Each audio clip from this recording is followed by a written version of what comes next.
அம்மா உத்தரவு வழங்கலாம். சிவாய நம. ஓம் சிவாய நம. திருச்சிற்றம்பலம்.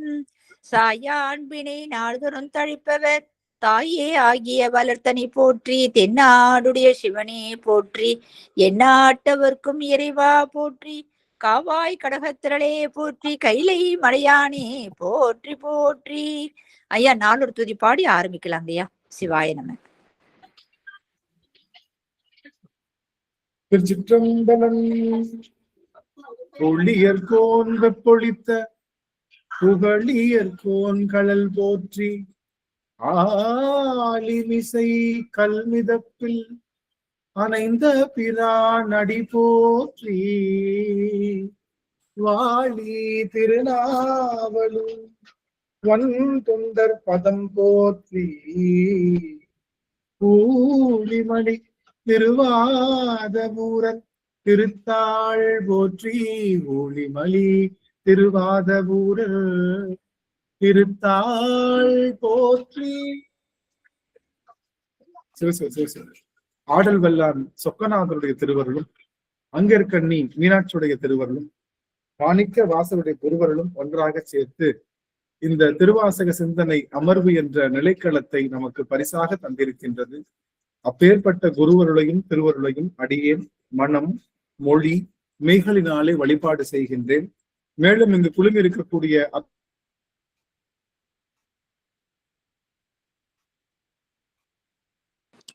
சிற்றம்பலம். சிவாயம் சிவாயம்.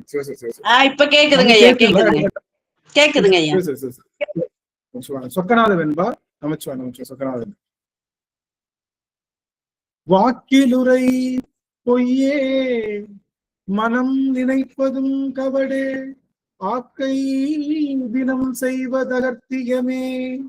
நோக்கில் திருவிதமும் இப்படி நீ செய்வித்தால் முக்தி தருவிதமென் சொக்கநாத சொக்கநாத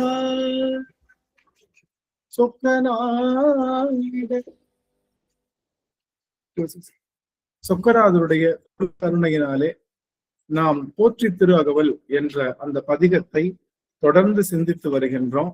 அந்த வகையிலே இன்றைய தினம் நாம் பார்க்க இருக்கக்கூடிய அந்த போற்றி என்பது மன்னிய திருவருள் மலையே போற்றி. 127வது போற்றி. அதான் நீங்க பார்க்க போறோம். மன்னிய திருவருள் மலையே போற்றி. ரொம்ப அருமையான போற்றி. இன்னைக்கு பெருமான் நம்மளை கூட்டு வச்சிருக்காரு. ஒவ்வொரு போற்றியையும் ஒரு அமர்வா பார்த்துட்டு இருக்கோம். பெருமான் பெருந்தருணை போற்றி திருவகவல் என்பது நாம போற்றி செய்வது என்பது இந்த ஆன்மா உய்வதற்காகத்தானே தவிர நாம போற்றி செஞ்சா சிவபெருமானுக்கு உயர்வு ஆகாது, அவனுக்கு தாழ்வும் ஆகாது. அவன் உயர்வு தாழ்வில்லா பெரியோன். அவன் யார் அப்படின்னா அவனை சென்றடையா திருவுடையோன். சிவபெருமானுடைய திரு, அவனுடைய திரு இருக்குல்லையே, அவனுடைய திருவுன்னு செல்வம். சிவபெருமானுடைய செல்வம் சென்றடையாத திரு. சென்றடையாத திருன்னா என்ன அர்த்தம்னா யாருனாலையும் போய் தொட்டுட்டு வந்துட முடியாது. சிவபெருமானுடைய திரு எப்படிப்பட்ட திரு? யாருனாலையும் போய் தொட்டுட்டு வந்துட முடியாது, அள்ளிட்டு வந்துட முடியாது. அதுதான் சென்றடையாத திரு. அப்ப சென்றடையாத திருன்னா ரொம்ப தூரத்துல இருக்கு போல, யாருமே போக முடியாத தூரத்துல இருக்கு போல, நம்ம யாரும் டச் பண்ண முடியாது போல, இது எட்டா கனி போல அப்படின்னு நினைக்கிறோம். இல்ல, அது நம்ம நம்மளுடைய அருகிலேயே இருக்கு. ஆனா முழுவதுமா நம்ம அள்ளிட்டு வர முடியாது. இப்ப குழந்தை இருக்கு இல்லையா, குழந்தை எவ்வளவுதான் சாக்லேட் அள்ளினாலும் அது கைக்கு தான் அள்ள முடியும். இல்ல, ஒரு சாக்லேட் ஃபேக்டரியில எவ்வளவு அள்ளினாலும் அது கைக்கு தான் அள்ள முடியும். அது மாதிரி நாம எவ்வளவு பெரிய அருளாளரா இருந்தாலும் சிவபெருமானுடைய அருளை நாம சென்று அடைந்து விட முடியாது, முழுவதுமா குடிச்சுட்டேன்னு சொல்ல முடியும். அவனுடைய அருள் என்பது வந்துகிட்டே இருக்கக்கூடிய அட்சய பாத்திரம் மாதிரி அருள் வந்து. அதனால சிவபெருமானுடைய அருள் சென்று அவனால நமக்கு அருள். இப்ப நம்ம கோவில்ல பொங்கல் கொடுப்போம்ல, ஏதாவது ஒரு நேர்த்திக்கடன் போட்டுட்டு சாமிக்கு பொங்கல் கொடுக்கறது, தயிர் சாதம் கொடுக்குறது பண்ணுவோமா இல்லையா? அப்படி கொடுக்கும்போது என்ன பண்ணுவோம், கொடுத்துட்டே இருப்போம். கடைசியில கொஞ்சம் மூல ஒரு பொங்கல் இருக்கும், அதை கொஞ்சமா கொடுத்துட்டு தட்டியை கழுவிட்டு வந்துருவோமா. ஆனா சிவபெருமானு நேத்து வந்தவங்களுக்கும் பொங்கல் கொடுப்பான், நாளை கழிச்சு நிக்க போற கியூவுக்கும் பொங்கல் கொடுப்பான், இன்னும் 15 வருஷம் கழிச்சு வர போறவங்களுக்கும் பொங்கல் கொடுப்பான், இதுக்கு முன்னாடி எத்தனையோ கோடி யுகங்களா வந்தாங்களா, அவங்க எல்லாத்துக்கும் பொங்கல் கொடுத்திருக்கான். பொங்கல் அப்படிங்கிறது சிவபெருமானுடைய அருள். அந்த அருள் இனி வருகின்ற எல்லாருக்கும் இல்லை என்று சொல்ல முடியாத பேரருளுடையவன் சிவபெருமான். அந்த செல்வத்தை, அருள் செல்வத்தை உடையதுனால இவன் யாரு? சென்றடையா திருவுடையான். சிவபெருமான் எப்படிப்பட்டவன்? சென்றடையா, யாரும் போய் அள்ளிட்டு வந்துட முடியாது. அள்ளிட்டு வந்துட முடியாதுன்னா இப்படி நினைச்ச கூடாது. இப்போ திடீர்னு வந்து யார் வீட்டுக்குள்ளே வந்து நான் ஏதாவது பொருள் எடுத்துட்டு போக முடியுமா? திடீர்னு வர்றேன், சுமதி அம்மா வீட்டுக்குள்ளே வர்றேன் சரன்னு, அந்த அள்ளிட்டு போக முடியுமா? அம்மா வீடு, பர்மிஷன் கேட்கணும், எல்லாம் கேட்கணும், மேற்கொண்டு அம்மாவுக்கு அது பத்தணும், எல்லாம் இருந்ததுக்கப்புறம் முடியும். ஆனா ஆனா சிவபெருமான் அப்படி கிடையாது. அவன்கிட்ட பெர்மிஷன் எல்லாம் கேட்க தேவையில்லை, பக்கத்துலதான் இருப்பான். அவன் கண்டுக்கவே மாட்டான், அள்ளிட்டு வந்துடலாம். ஆனா நம்மளால எல்லாத்தையும் அள்ளிட்டு வர முடியாததுக்கு பேருதான் சென்றடையா திருவுடையான். ஒண்ணு, அவன் தூரமா இல்ல. ரெண்டாவது, இல்லை, இறைவனிடம் கையேந்துங்கள், அவன் இல்லை என்று சொல்லுவதில்லை அப்படின்ற மாதிரி இறைவனிடம் அவன் இல்லைன்னே சொல்ல மாட்டான். அப்ப ஏற்பட்ட ஆற்றலுடையவன் சிவபெருமான். அந்த சிவபெருமானுடைய திருவடியை நாம் சென்று அடைந்து விட முடியாதுன்னா என்ன பொருள்னா, அள்ளிட்டு வந்துட முடியாதுன்னு அர்த்தம். நம்ம அப்பா வீடுதான், நம்ம அப்பா வீடுதான். நம்ம அப்பான்னு சொன்னா ஏன் அப்பா, அப்படிதானே சொல்றோம் எல்லாரும். ஏன் அப்பா வீடு, எனக்கு அப்பா. ஏன் எனக்கு அப்பா? ஏன் எனக்கு அப்பாவா? நான் அவரோட பிள்ளைங்க ஐயா. ஏன் எல்லாரும் சேர்ந்து நாமன்னு ஏன் சொல்லக்கூடாது? அவர் எனக்கு மட்டும் சொந்தவங்க ஐயா, எனக்கு மட்டும் சொந்தங்க ஐயா. அவர் நம்மளுக்கு மட்டும் தனித்தனியா எல்லாமே செய்வாருங்க ஐயா. அதனால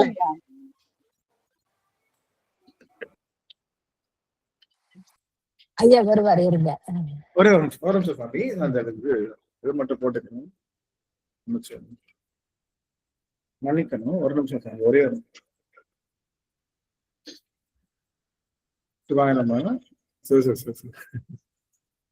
ஐயா அவர் எனக்கு மட்டும் தனித்தனியா எல்லாமே கொடுப்பாருங்க ஐயா. அதனால அவன் யாருன்னா எல்லாத்துக்கும் தந்தை கிடையாது, காமனான கிடையாது, தனித்தனியான தந்தை. இந்த ஒரு பாட்டு மட்டும்தான் வேண்ட முழுதும் தருவோம். அவன் மட்டும்தான் வேண்ட முழுதும் தருவோம். தன்னை முழுசா தர்ற ஒரே ஒருவன் சிவபெருமான் மட்டும்தான். முழு தாயாக போன அமர்வுல பார்த்தோம் இல்லையா? அதுல முக்கியமான செய்தி, இந்த ஒரு பாட்டு கேள்விப்பட்டிருப்பீங்களா? மனத்துள் மாயனை மாசரு சோதியை புனிற்று பிள்ளையை வெள்ளை மதி சூடியை எனக்கு தாயை எனக்கு தாயை எனக்கு தாயை எம்மானிடை மறுவினை நினைத்திட்டு ஊறி நிறைந்ததென் உள்ளமே. அவன் எப்படிப்பட்டவனா? எனக்கு தாயை, நமக்கு தாயே இல்லை, எனக்கு தாய். ஏன்னா உங்களுக்கும் தாய் எங்களுக்கும் தாய்னா, அவன் இப்ப எங்க அம்மா தான் இல்ல, உங்க அம்மாவோட அம்மா அம்மாவோட அம்மா தான், தனித்தனியா தான் இருக்காங்க. ஆனா நமக்கு ஒரு 3 பேர் இருக்காங்களே கூட பிறந்தவங்க, அவங்க எல்லாத்துக்கும் அவங்க பொது தாயா மாறிடுவாங்க. எல்லாம் அப்படி கிடையாது சிவபெருமான். எனக்கு மட்டும்தான் தாயா இருக்கு, ஷேரிங் கிடையாது. இது ஷேர் ஆட்டோ கிடையாது, சிவபெருமான் ஷேர் ஆட்டோ கிடையாது. அது டெடிகேட்டட் டாக்ஸி, நமக்காகவே வர டெடிகேட், நம்மளை மட்டும்தான் ஏத்திட்டு போவோம், வேற யாரையும். 10-11 ஷேர் ஆட்டோல ஏறுவாங்க இல்ல, பாத்தீங்களா? ஷேர் ஆட்டோ போகும்போது ஏறுறப்போ அம்மா வாங்க வாங்க உட்காருங்க. அதுக்கப்புறம் என்ன ஆகும்? ஏன் மேல உட்கார முடியாதா? ஏன் சைட்ல உட்கார முடியாதா? ஏன் கீழே சொல்லுவானா இல்லையா? அப்போ எல்லாரும் ஷேர் பண்றப்போ என்ன ஆகுது? அதுல அன்பு குறைஞ்சிருக்கு. ஆனா சிவபெருமானை பற்றி நாம் ஷேர் பண்ணும் போது அவன் ஷேரே பண்றது கிடையாது. அதனாலதான் நம்ம மேல இவ்வளவு அன்பு அவனுக்கு. நாம ஒருத்தான் தான் அவனுக்கு பிள்ளை, நாம ஒரே ஒரு ஆள் தான் பிள்ளை. அதனால எனக்கு தாயைன்னு சொல்றோம், எனக்கு தாயை. அதனால நாம் எல்லாருக்கும் இண்டிவிஜுவல். அப்போ சிவபெருமானுடைய திருவருள் என்பது சென்று அடைய முடியாத திருவருள். என்ன அர்த்தம்? அள்ளிட்டு வர முடியாது. அள்ளிட்டு வர முடியாதுன்னா அவன் காவல் போட்டிருப்பான், அள்ளிட்டு வர முடியாதா? இல்ல, மொத்தத்தையும் அல்ல. எனக்கு ஆயுசும் பத்தாது, எனக்கு கையும் கிடையாது. அதுதான் சென்றடையா திருவுடையான். யாரு வேணாலும் அள்ளலாம், யாரு வேணாலும் அள்ளலாம், எப்ப வேணாலும் அள்ளலாம். திறந்தே கிடக்கும், திறந்தே கிடக்கிற கதவு. அள்ள முடியலையோன்னு வீடு வீடா வந்து அரைப்பூவல் செய்து கொண்டிருக்கக்கூடிய பெருமான் அப்பேற்பட்ட பெருமான் தான் நம்மளுடைய சிவபெருமான் அப்படிங்கிறதுனால அவன் சென்றடையாது. அதனால நாம சொல்லுகின்ற போற்றி அவனுக்கு ஏதோ கூடிரும். நான் பிரதோஷத்துக்கு நான் சாமிக்கு பூஜை போடலன்னா ஐயோ சாமிக்கு இப்போ ஒளி இழந்துருவாரு, நான் சாமிக்கு விளக்கு போடலன்னா சாமி அப்படியே தன்னுடைய சக்தியை இழந்துருவாரு, அந்த மாதிரி அந்த சீனுக்கு இங்க இடமே இல்லை. அதெல்லாம் அவனுக்கு சீனே கிடையாது. அவன் யாருன்னா இந்த பிரபஞ்சம் மொத்தமும் ஒடுங்கினாலும் அந்த சராசரங்கள் மொத்தமும் ஒடுங்கினாலும் அவனுடைய அருள் ஒடுக்கமடையாம விரிந்து கொண்டே இருக்கக்கூடிய பேராற்றல் உடையவன் சிவபெருமான். அதனால சிவபெருமான் யாருன்னா சென்றடையா திருவுடையவன். அந்த சிவபெருமானை நம்ம போற்றி செய்யும் போது ஒரு கவனம் வேணும். ஏன் இத்தனை முறை ஆனந்த் சொல்றேன், சரி எனக்கு தர வேண்டிய கூலியை கொடுத்துருங்க, 60 பேர் வந்துட்டீங்க, எனக்கு தர வேண்டிய கூலியை முதல்ல கொடுத்துட்டீங்கன்னா தான் இதுக்கப்புறம் நான் பார்க்கவே முடியும். ஆக ஆக ஆக அனுசியாமா, முருகேசனையா, வைர சிவகாமி அம்மா, உமாராணி அம்மா, அங்கர்கண்ணி அம்மா சுவாமி, சாந்திமதி அம்மா, மீனாட்சி அம்மா, அல்லி அம்மா, கோலமால் அம்மா, ராஜேஸ்வரி அம்மா, மாரிமுத்து கண்ணன் ஐயா, சத்யநாராயண ஐயா, கமலா அம்மா, ராஜேஸ்வரி அம்மா, சரஸ்வதி குருசாமி அம்மா, கலைச்செல்வி அம்மா, சரஸ்வதி அம்மா, மகிழ்ச்சி. யாரு திருவடி வணக்கம் சொன்னது எனக்கு கேட்கலையே, மகிழ்ச்சி. சரஸ்வதி நாச்சிமுத்து அம்மா அவர்கள், புஷ்பா அம்மா அவர்கள், ஐயா எத்தனை அடியார்கள் சுவாமி, அடியும் தவம் செஞ்சிருக்கேன். கூலி அப்படிங்கிறது கலைச்செல்வி அம்மா. கூலி என்பது உங்களுடைய முக குறிப்பு தான். அடியனுக்கு கூலி அப்படிங்கிறது புதிய அடியார்களுக்கு நான் சொல்லணும். கூலின்றது உங்க முக குறிப்பை நீங்க காமிச்சிட்டீங்கன்னா அடிநாயகன் ரொம்ப ஆனந்தப்படுவேன். அதுதான் அடியனுடைய கூலியாக சொல்லப்படுது. புஷ்பா அம்மா பார்த்தேன், வைர சிவகாமி எல்லாரையும் பார்க்கிறேன். அடியன் தாய் பிரேமா திருப்படி வணக்கம் ஐயா. சுவாமி அம்மா, கிருஷ்ணவேணி அம்மா வணங்குறேன் சுவாமி. திருவடி வணக்கம் சாமி. மகிழ்ச்சி மகிழ்ச்சி. வணக்கம் ஐயா. சிவாய நம்ம இப்போ திருவடி வணக்கம் சொன்னதுக்கு அப்புறம் தான் தெரிகிறாங்க. பிரேமா எல்லாத்தையும் பார்த்துட்டேன், ரொம்ப மகிழ்ச்சி. அடியனுக்கு ஜானகி அம்மா, ஜானகி அம்மா அம்மா முதல்லயே பார்த்துட்டேன். ஜானகி அம்மா அருமை அருமை. அம்மா தரிசனம் ரொம்ப மகிழ்ச்சி. வசந்தா அம்மா திருவடி வணக்கம். ஐயா திருவடி வணக்கம்.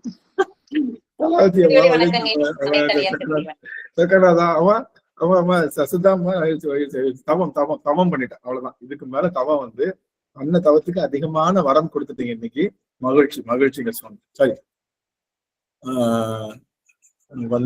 அது எங்க விட்ட நீங்க தான் சொல்லணும் சுவாமி. எங்க விட்டேன்? பெருமானுடைய திருவருள் சென்றடையா திருவடின்னு சொல்லி அதை அள்ள முடியாது. எவ்வளவு நல்லா அதையும் தாண்டிட்டோமே, அதையும் தாண்டிட்டோம். முக்கியமான செய்திக்காக தான் அவங்க எல்லாரையும் இது பண்ண சொன்னேன். பெருமானுடைய திருவருள் நம்ம வந்துடும் உள்ள. அவன் கையால அள்ள முடியாது அவர் பெருமானுடைய திருவருளை. அதனால ஒரு செய்தி என்னடா ஆனந்து, ஒவ்வொரு முறையும் இது நம்ம போற்றி செய்வதனால சிவபெருமானுக்கு உயர்வு இல்லை, சிவபெருமானுக்கு தாழ்வும் இல்லை, அந்த நினைப்பு இருக்கக்கூடாதுன்றத சொல்றான்னா, ஏன்னா நமக்கு என்ன வந்துருச்சு, சின்ன வயசுல இருந்து சொல்லி கொடுத்துட்டாங்கன்னா, நாம தீபம் போடலைன்னா சாமிக்கு நாம சாப்பாடு வைக்கலாம், சாமி அன்னைக்கு பட்னியா கிடக்கும்னு சொல்லி வச்சுட்டாங்க. யாரோ சொல்லி வச்சுட்டாங்க. நாம சாமிக்கு நைவேத்தியம் கொடுக்கலன்னா சாமி அன்னைக்கு சாப்பிடாம போயிடும்ன்றனாலதான் என்ன பண்ணுவோம், ஊருக்கு போறோம்னு வச்சுக்கோங்க. ஊருக்கு எல்லாம் போவோம்ல, எங்க ஏதாவது ஊட்டி கொடைக்க நம்ம ஜாலி பண்ண போவோம்ல, அப்ப என்ன பண்ணுவோம், சாமி கிட்ட, சாமி இந்த பாரு உனக்காக ஒரு நிமிஷம் இந்த ஒரு நிமிஷம்.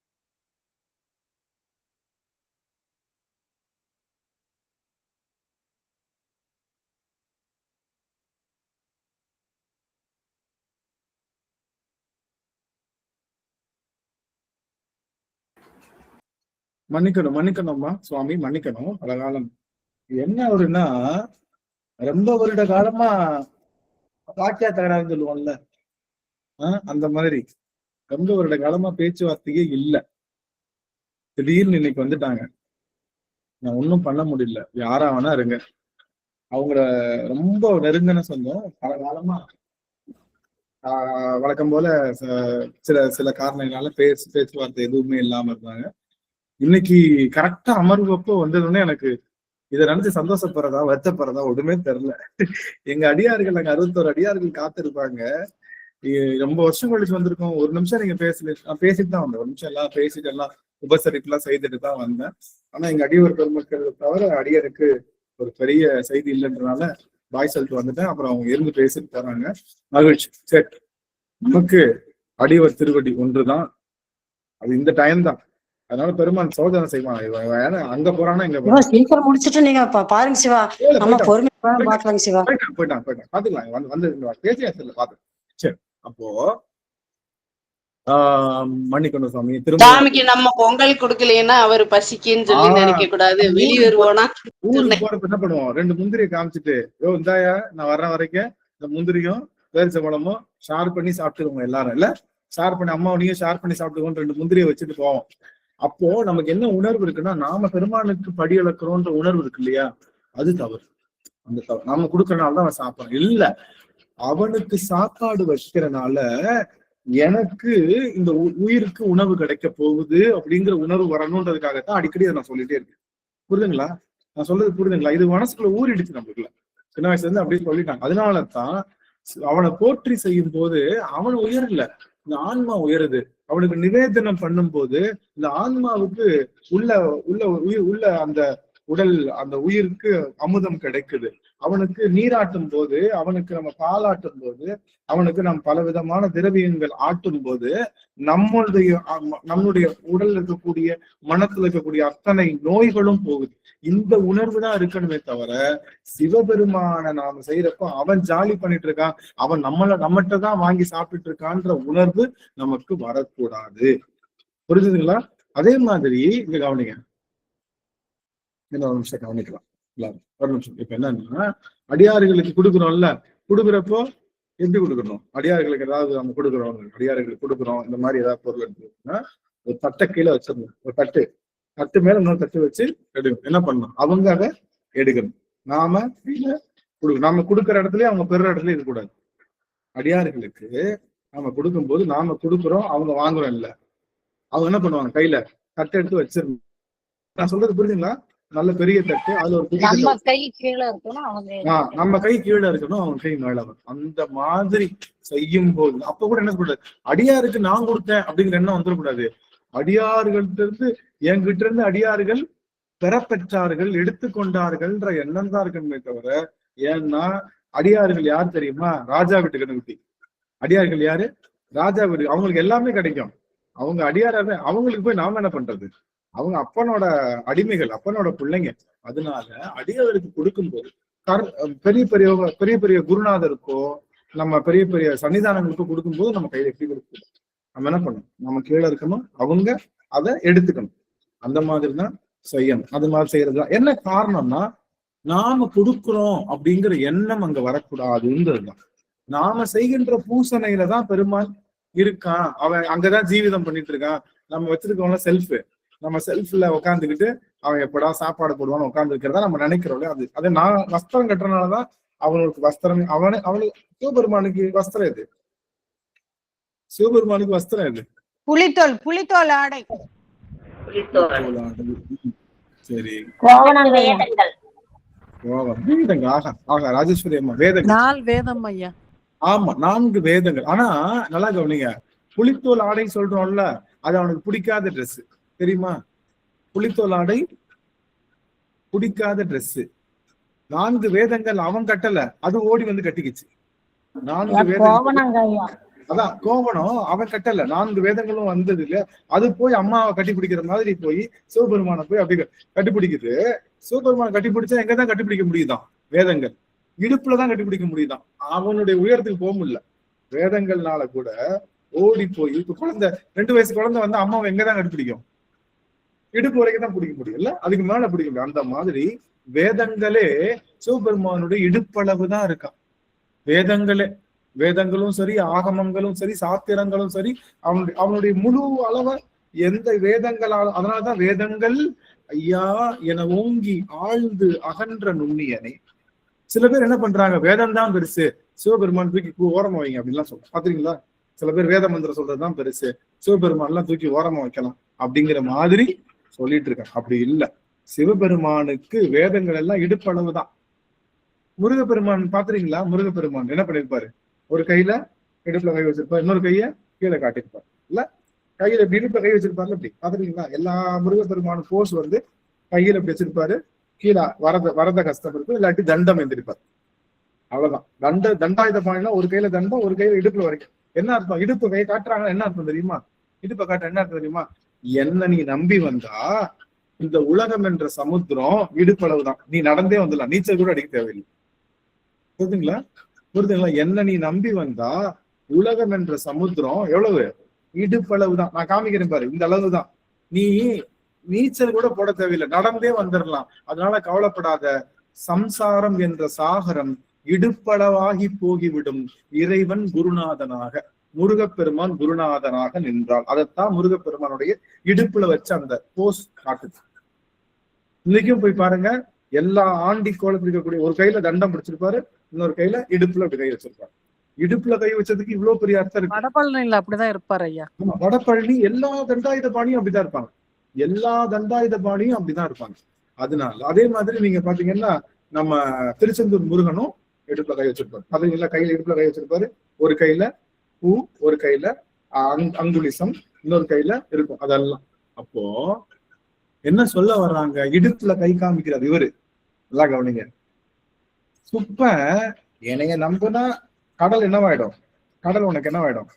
இடுப்பளவுதான், இடுப்பளவுதான் அப்படின்னு சொல்றாரு. அப்ப என்ன காட்டுறாரு? என் காலை பிடிந்தார், கை காமிக்கிறார்ல. எப்ப நடராஜர் வந்து என் காலை பற்றுன்னு. அப்போ காலை பற்றுனா என் காலில் உழுன்னு சொல்லல, அது ஆணவம் ஆயிடும்ல. அது அவனுக்கு அந்த திருவுருள் அந்த இடத்துல தான் இருக்கு, பிடிச்சிக்கோன்னு அர்த்தம். இப்போ மாட்டுக்கு பால் கறக்கணும்னா கொம்புலையா கறக்க முடியும்? மடியில தான் கறக்க முடியும். அது மாதிரி இறைவனுடைய திருவுருள் எங்க இருக்கான்? திருவடியில இருக்கு. திருவடியில இருக்குன்னு சொன்னா நம்ம அது தொடருக்கு நம்ம நீந்தி தானே போகணும். புரியுதுங்களா? திருவருள் இருக்கு, நடு மத்தியில, குளத்தோட நடு மத்தியில ஒரு பொற்காசு இருக்குன்னு என்ன பண்ணணும்? நீந்தி தானே போகணும். கஷ்டம்தான். ஆனா சுப்ப என்ன பண்றான்?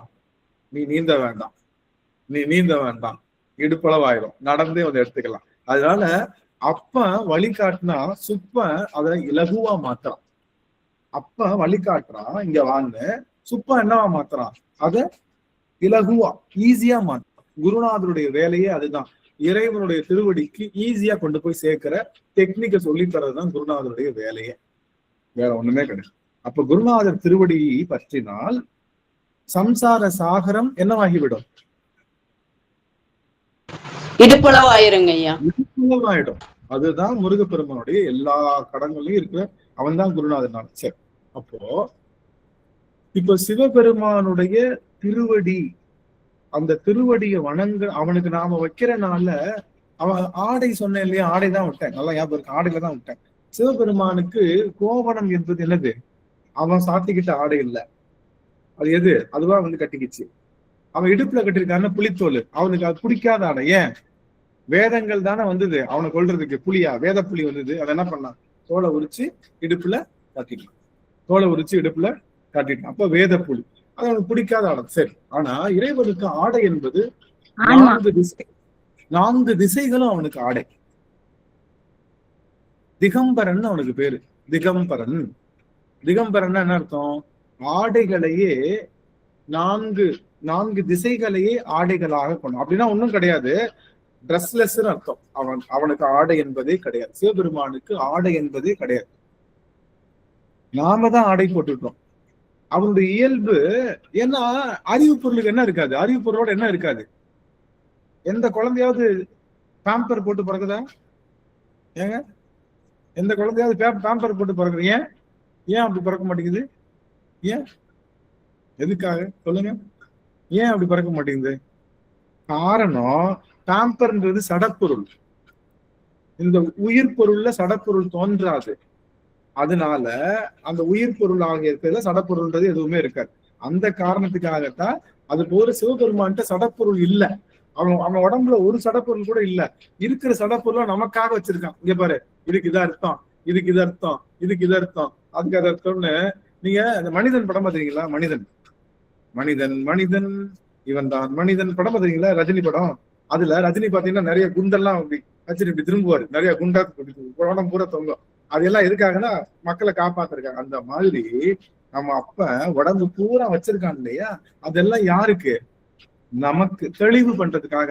தம்பி இதுக்கு இது அர்த்தம், இதுக்கு இது அர்த்தம், இதுக்கு இது அர்த்தம்னு சொல்வதற்காக பெருமாள் அந்த அந்த வினைகள் அந்த விடயங்கள் எல்லாம் உடம்புக்குள்ள போட்டு வச்சிருக்கு. சரி, இப்போ ஒரு விஷயம், நாம சிவபெருமானுக்கு வஸ்திரம் சாத்துறதுனால அவனுக்கு வஸ்திரம் போகுதுன்ற எண்ணம் வரக்கூடாது. புரியுதுங்களா? புரியுதுங்களா? அவனுக்கு நான் வஸ்திரம் சாத்துறதுனால எனக்கு வஸ்திரம் வாழ்நாள் பூரா கிடைக்கும். அவனுக்கு நிவேதனம் பண்றதுனால எனக்கு அமுதம் வாழ்நாள் பூரா கிடைக்கும். அவனுக்கு அபிஷேகம் பண்றதுனால என்னுடைய ஆன்மா வாழ்நாள் பூரா தூய்மையாகும். இந்த நினைப்பு தான் இருக்கணுமே தவிர மாறி நினைக்க கூடாது. அப்படி மாறி நினைச்சா அந்த பக்தி ஆணவம் கலந்த பக்தி, சிவபெருமான் ஒருபோதும் அங்கே நிற்க மாட்டான். இந்த ஒரு விஷயத்தை தான் நான் பல அமர்வுகளா தொடர்ந்து சொல்லிக்கொண்டே இருக்கேன். நாம போற்றி செய்யறதுனால இந்த சிவபெருமானுக்கு போற்றி, அவன் பெரிய ஆளா ஆகிட்டான், நான் போற்றி செய்யறேன்னா அந்த இடம் மங்கிடு. சில பேர்லாம் சொல்லுவாங்கல்ல, நாங்கெல்லாம் அங்க போய் நாங்க 4 பேர் எல்லாரும் போய் அங்கெல்லாம் அதிகெல்லாம் பார்க்கறதுனாலதான் அந்த கோயிலே நல்லா சிறப்பா வந்துச்சு சொல்லுவோம்ல.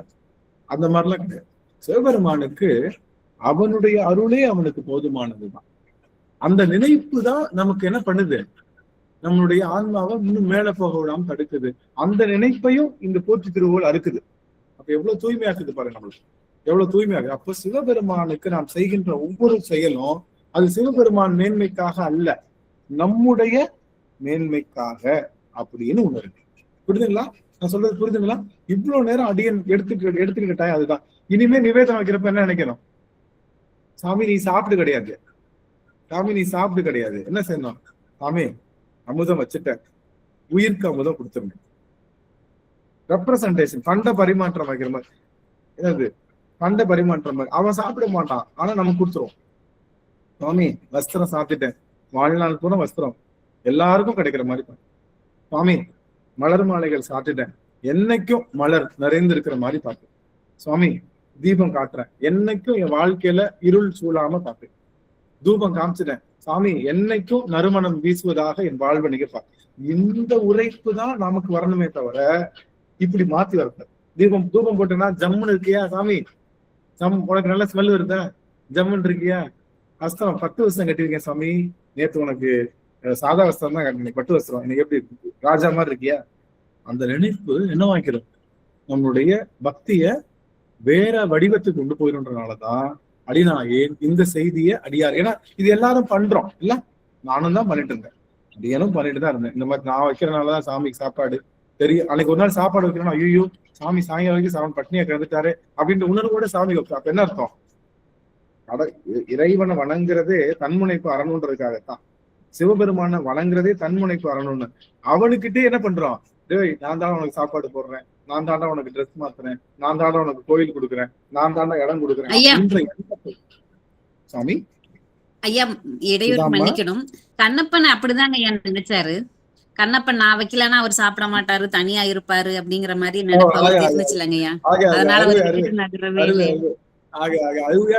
எங்க அடியார்கள் கேள்வி ஃபர்ஸ்ட் கேட்க முடியுமா? கண்ணப்பர் அப்படிதான் நினைச்சாரு. காரணம், கண்ணப்பருக்கு பூசனை பற்றி எந்த செய்தியுமே இல்லை, இறைவனை பற்றி எனக்கு எந்த செய்தியுமே இல்லை. அப்படி இருந்ததுன்னா நம்ம முதல்ல அப்படித்தானே இருந்தோம், சாமி ஏதோ நம்ம வச்சாதான் சாப்பிடும், கண்ணப்ப நாயனார் மாதிரி அப்படிதான் நினைச்சோம். ஆனா இறைவனுக்கு பசி தூக்கம் என்பது இல்லைன்றதை உணரக்கூடிய சித்தாந்த அறிவு கொடுத்துட்டாரு. இறைவனுக்கு அவனுக்கு தூக்கம் கிடையாது. அவனுக்கு தூக்கம் இல்லாக்காலும் என்ன பாடுறோம், பல்லாண்டு பாடுறோம். அவன் என்ன பண்றோம், பள்ளியில பூஜை வச்சு அனுப்பிச்சுட்டு தான் வர்றோம். அதெல்லாம் நான் தூங்குறதுக்காக இப்ப மாத்தி புரிஞ்சுக்கப்போம், வேற ஒண்ணும் இல்ல. மாத்தி யோசி ரவுண்டு தான் இந்த ரவுண்டு. என்னது, மாத்தி யோசி ரவுண்டு தான். இனிமே நான் கொடுக்கல, நான் வைக்கிறதெல்லாம் எனக்கு நீ தரப்போற விஷயம் அப்படின்ற நினைப்பை தருவதுதான், வேற ஒண்ணும் இல்லை. அப்படி மாத்தி நாம நினைக்கிறப்ப என்ன ஆகுது அப்படின்னா, அப்போ கண்ணப்பர் நினைச்சாரு தன்னுடைய உயிர் போல பெருமாள் நினைச்சாரு. அதனாலதான் கண்ணு வர்றப்போ தான் கண்ணை பிடிங்கி வச்சாரு. நம்மளால பண்ண முடியுதா? அந்த மாதிரி நினைப்பு இருந்தா நம்ம வச்சுக்கலாம், அந்த மாதிரி நினைப்பு. புரியுதுங்களா? அதனால நாம என்ன நினைப்பணும்னா, பெருமானே இந்த நினைப்பு தவறா இருக்கா, இல்ல உங்கள்கிட்ட கேட்கிறேன், இது ஏதாவது தவறு கஷ்டமா இருக்கா? இல்ல சுவாமி, நான் வைக்கிற நிவேதனம் என் உயிருக்கு தாங்கள் கொடுக்கிற மருந்து, நான் கொடுக்கிற அந்த வஸ்திரம் என்னுடைய சந்ததிக்கெல்லாம் வஸ்திரத்துக்கு கொடுக்கணும். நான் கொடுக்கிற அந்த நான் இல்ல அடியேன் கொடுக்கிற அப்படின்ற மாதிரி நான் கொடுக்கிற அந்த ஒளி என் வாழ்க்கைக்கு ஒளி தருவதற்காக ஒளியேற்ற, நான் போடுற தூபம் என் வாழ்க்கை முழுவதும் நறுமணமாகிறதுக்காக ஏத்துறேன். அதுதானே தவிர உனக்கு நறுமணம் சேர முடியாது, ஏன்னா நீயே நறுமணம் உடையவன். உனக்கு ஒளி சேர முடியாது, ஏன்னா நீ ஒளி உடையவன். உனக்கு செல்வம் சேர முடியாது, ஏன்னா நீ செல்வத்தை பெருமையாக உடையவன். அப்படிங்கிற நினைப்பை வச்சுக்கிறது தவறு இல்லையே நினைக்கிறேன். உங்களுக்கு ஏதாவது ஆட்சேபனை இருக்கா அதுல? இந்த இந்த இந்த விஷயத்துல ஏதாவது ஆட்சேபனை இருக்கா? இல்ல நான் ஒண்ணு சொல்றேங்க ஐயா. சொல்லுங்க சாமி. ஐயா தவறா இருந்தா மன்னிச்சுக்கோங்க. நான் வந்து இல்ல, இதுக்கு இல்ல, முன்னாடி கண்டிப்பா வந்து சொல்லலாம் சாமிக்கு வந்து பூஜை அவருக்கு அபிஷேகம் பண்ணும் போதோ அவருக்கு பூஜை பண்ணும் போதோ வந்து எனக்கு ரொம்ப அவர் மேல இருக்கிற அன்புனால ஆசைனால இதெல்லாம் பண்ணி அழகு பார்ப்பேங்க. ரொம்ப ஆசையா பால் ஊத்துறதா இருக்கட்டும், தயிர் எதுனாலும் அவருக்காக ஆசையா அழகு பொட்டு வச்சு பாக்குறதுல இருந்து பூ கட்டி போடுறதுல இருந்து எல்லாமே அழகு பார்த்து அவருக்கு பண்ணி ரசிப்பேங்க. இப்போ நான் பண்ண நினைக்கும் போது எனக்கு நீங்க இதை கொடுப்பீங்க, எனக்கு நீங்க இதை பண்ணுவீங்க அப்படின்னு ஒரு பலனை எதிர்பார்த்து பண்ற மாதிரி இருக்குதோ அப்படின்னு ஒரு டவுட் வந்துருச்சுங்க ஐயா. அந்த நினைப்பெல்லாம் முன்னாடி இல்லவே இல்லை கொஞ்சம் கூட. ஆனா இப்ப வந்து நான் செய்யும் போது நான் செய்யலைன்னா எனக்கு கொடுக்க மாட்டீங்களோ, நான் பண்ணலன்னா எனக்கு அது வராதோ அப்படிங்கிற எண்ணம் வர மாதிரி தோணுதுங்க ஐயா. தப்பா இருந்தா மன்னிச்சுக்கோங்க.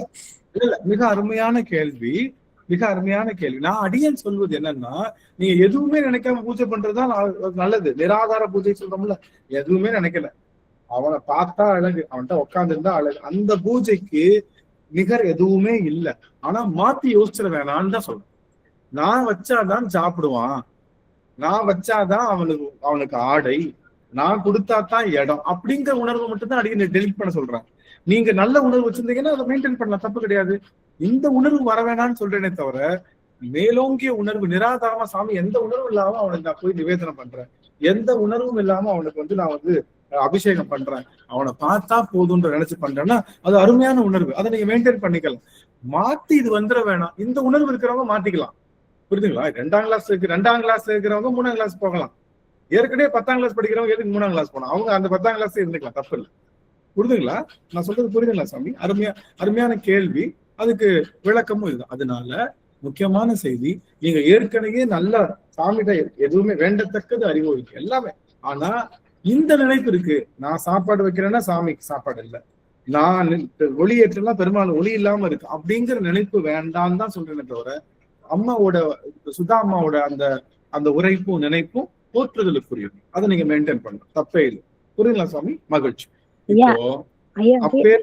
ஒரு சின்ன கேள்வியா சொல்லுங்க சாமி. ஐயா சிவாயனம்யா, ஒண்ணும் இல்ல, உடனா இருக்காரு இல்லையா, அப்புறம் ஐயா தனியா போய் அவருக்கு பூஜை செய்யணும், சாப்பாடு கொடுக்கணும், அடியார் உள்ளத்துலதானே இருக்காரு சிவா. அருமை அருமை அருமை. ஆமா, அதுவும் சொல்லப்பட்டிருக்கு. இறைவன் அவன் வந்து என்ன பண்ணிருக்கான் அப்படின்னா, அவன் அது முதல்ல உடனாய் வேறாய் 3 விதமா. உடனா மட்டும் இல்ல, அவன் உடனா மட்டும் இருந்தா அவனால நம்மளை இயக்க முடியாது. அவன் ஒன்றா மட்டும் இல்ல, அவன் வேறாயும் இல்ல, 3 விதமா இருக்கிறதுனாலதான் இது பேரு அத்துவிதம் நம்ம சொல்றோம். அதனால நாம இந்த நினைப்பு உடனா இருக்கான்ற நினைப்பு தான் யாருக்கெல்லாம் இருந்துச்சு? ஞான சம்பந்தருக்கும் சரி, நாவுக்கரசருக்கும் சரி, ராமலிங்க அடிகளாருக்கும் சரி, எல்லாருக்கும் அவன் உடனா இருக்கான்ற நினைப்பு இருக்கிறனாலதான் அவர்கள் முழு சிவமாவே தன்னை நினைச்சாங்க. அந்த உணர்வும் நேர்மையான உணர்வு தான். அந்த பூசனை இருந்தாலும் என்ன சொல்றாங்கன்னா, நம்முடைய 12ஆம் சூத்திரம் சிவஞான போதம் 12ஆம் சூத்திரம் யாரா தெரியுமா? அதாவது எனக்கு தெரியாது, அர்த்தம் மட்டும் எனக்கு தெரியும். மாலர நேயம் கேட்கல, பொன்முடியம்மா கேட்கல.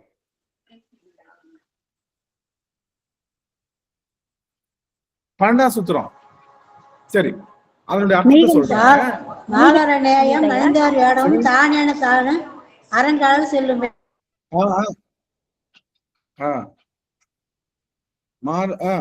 அப்போ என்ன சொல்றாங்கன்னா, நீங்க அணைந்தோர் தன்மையில இருந்தாலும், அணைந்தோர் தன்மையில சீவன் முக்தர்கள், நீங்க சீவன் முக்தர்களா இருந்தாலும் சிவ வழிபாடு செய்யணும், நீங்க திருக்கோயிலுக்கு செல்லணும், உள்ளுக்குள்ள உங்களுக்குள்ள பெருமான் இருந்தாலும் நீங்க இதை செய்யணும்னு சொல்லி அணைந்தோர் தன்மையில நம்மளுடைய சாத்திரங்கள் எல்லாம் சொல்லுது.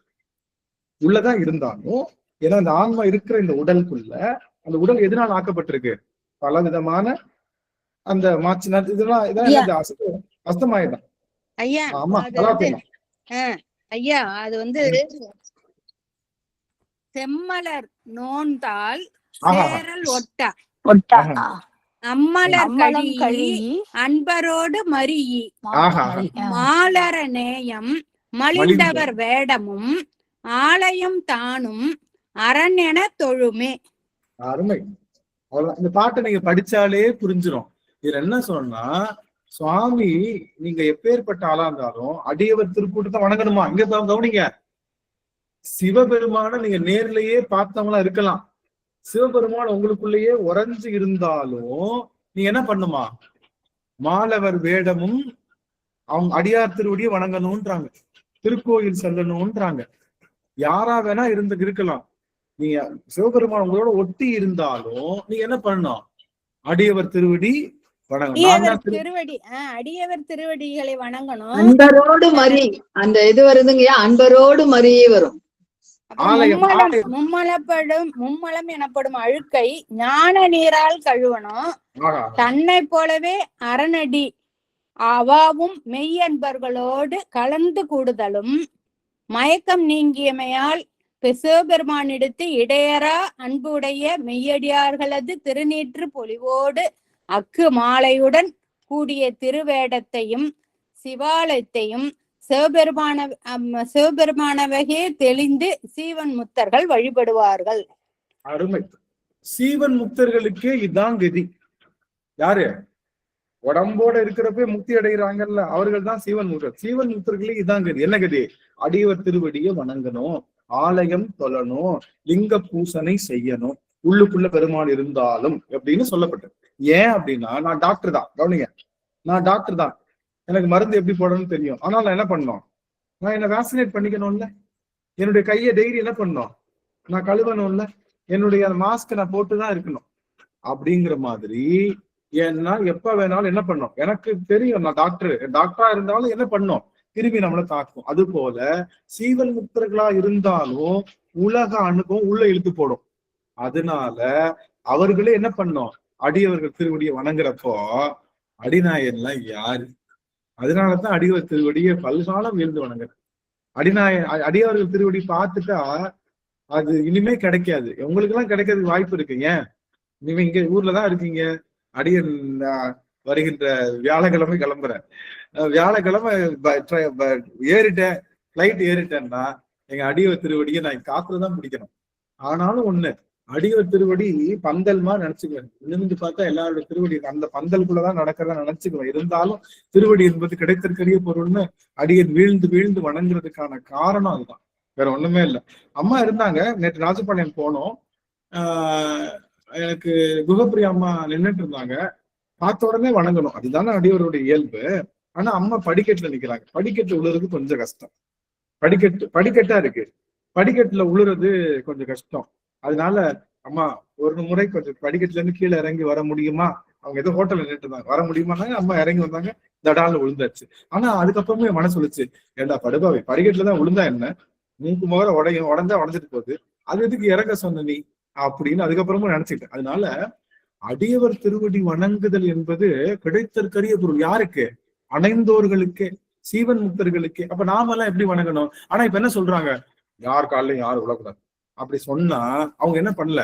சிவஞான போதம் சொல்லித்தரவங்களே அப்படி சொல்றாங்க. சிவஞான போதம் சொல்லித்தர்ற ஆதீனங்களே யாரு காலையும் யாரும் விழக்கூடாதுன்னா அப்ப நீங்க என்ன படிக்கலன்னு அர்த்தம்? சிவஞான போதம் 12ஆம் சூத்திரம் சரியா படிக்கலன்னு அர்த்தம். 12ஆம் சூத்திரம் படிச்சா அணைந்தோர் தன்மை. ஏங்க நாவுக்கரசர் உளுறாருங்க. ஒரே ஒரு நிமிஷம் மட்டும் எனக்காக ஆன் பண்ணுங்க. இதை தெளிவு இன்னும் தெளிவு பண்றேன். ஒரு நிமிஷம். நீங்க விழுந்தீங்க ஐயா கடலூர்ல சேத்துக்குள்ள நடு ரோட்ல, சூலூர்ல மீனாட்சி அம்மன் கோயில்ல நடு ரோட்ல விழுந்தீங்க. அதெல்லாம் பெரிய விஷயமே இல்லை. சாமி என்ன விஷயம்னா, அடிநாயன் இதுக்கு நம்ம இங்க நடந்த சிவராத்திரி அன்னைக்கு கோயிலுக்கு போறேன். சங்கம் இசைச்சாங்க. எனக்கு சங்கம் இசைக்கணும்னு ஆசை. என் சங்கம் என்கிட்ட இல்ல. அதனால அப்படின்னு சொல்லிட்டுதான் வந்தேன். ஏன்னா அடியாரு அப்போ சங்கம் மெசேஜாங்க. எனக்கு சங்கம் இல்ல சார், வேற எங்க கொடுத்துட்டேன். அதுக்கப்புறம் சங்கம் மெசேஜ் ஆசை அவங்ககிட்ட சங்கம் வாங்க போனேன். சங்கம் கொடுக்க போறப்ப என்ன பண்ண, திருப்படி வணங்கிதான் வாங்கணும். சங்கம் வாங்குறப்பையும் திருநீர் வாங்குறப்பையும் வணங்கி வாங்க. அம்மா எப்பயுமே விழுவோம், நம்ம கூச்சநாச்சம் இல்லாம 100 தடவை விழுவோம். அதனால திருவடி வணங்கி வாங்குறேன். அவர் சொல்ற, ஐயா பெரிய பாவம் பண்ணிட்டீங்க. ஐயா சொல்றாரு, அந்த ஐயா சங்கம் மெசேஜ் கொடுக்குற ஐயா, ஐயா கோவில்ல விழுந்து நீங்க பெரும்பாவம் செய்துட்டீங்க சுவாமி, என்னையும் பாவியா மாத்திட்டீங்க சுவாமி அப்படின்னாரு. ஐயா அப்படிலாம் சொல்லாதீங்க சுவாமி, நான் சொல்ல எடுத்துரைக்க வரேன். அவங்க கேட்கற மாதிரி இல்ல, கோவிலும் கூட்டம் அதிகமா இருக்கு போயிட்டாங்க. நான் உங்களுக்கு எல்லாம் ஒண்ணு தெளிவுபடுத்துறேன். களரி செறிவார் தெரியும்ல, களரி செறிவார். அவங்க களரி செறிவார்னா என்ன அர்த்தம்? களறு இற்று அறிவார்னு அர்த்தம். களறு களறு இற்று அறிவார். களறுனா என்ன அர்த்தம்? களறுனா எல்லா உயிரினங்களும் பேசுகின்ற வார்த்தை, அது பேரு களறுதல் அர்த்தம். களறுதல் என்ன அர்த்தம்? யானை என்ன பண்ணும்?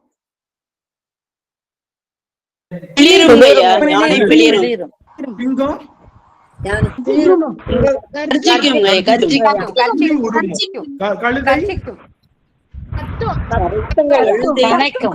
கழுதை நரி ஊழையிடும், கிளி பேசும்.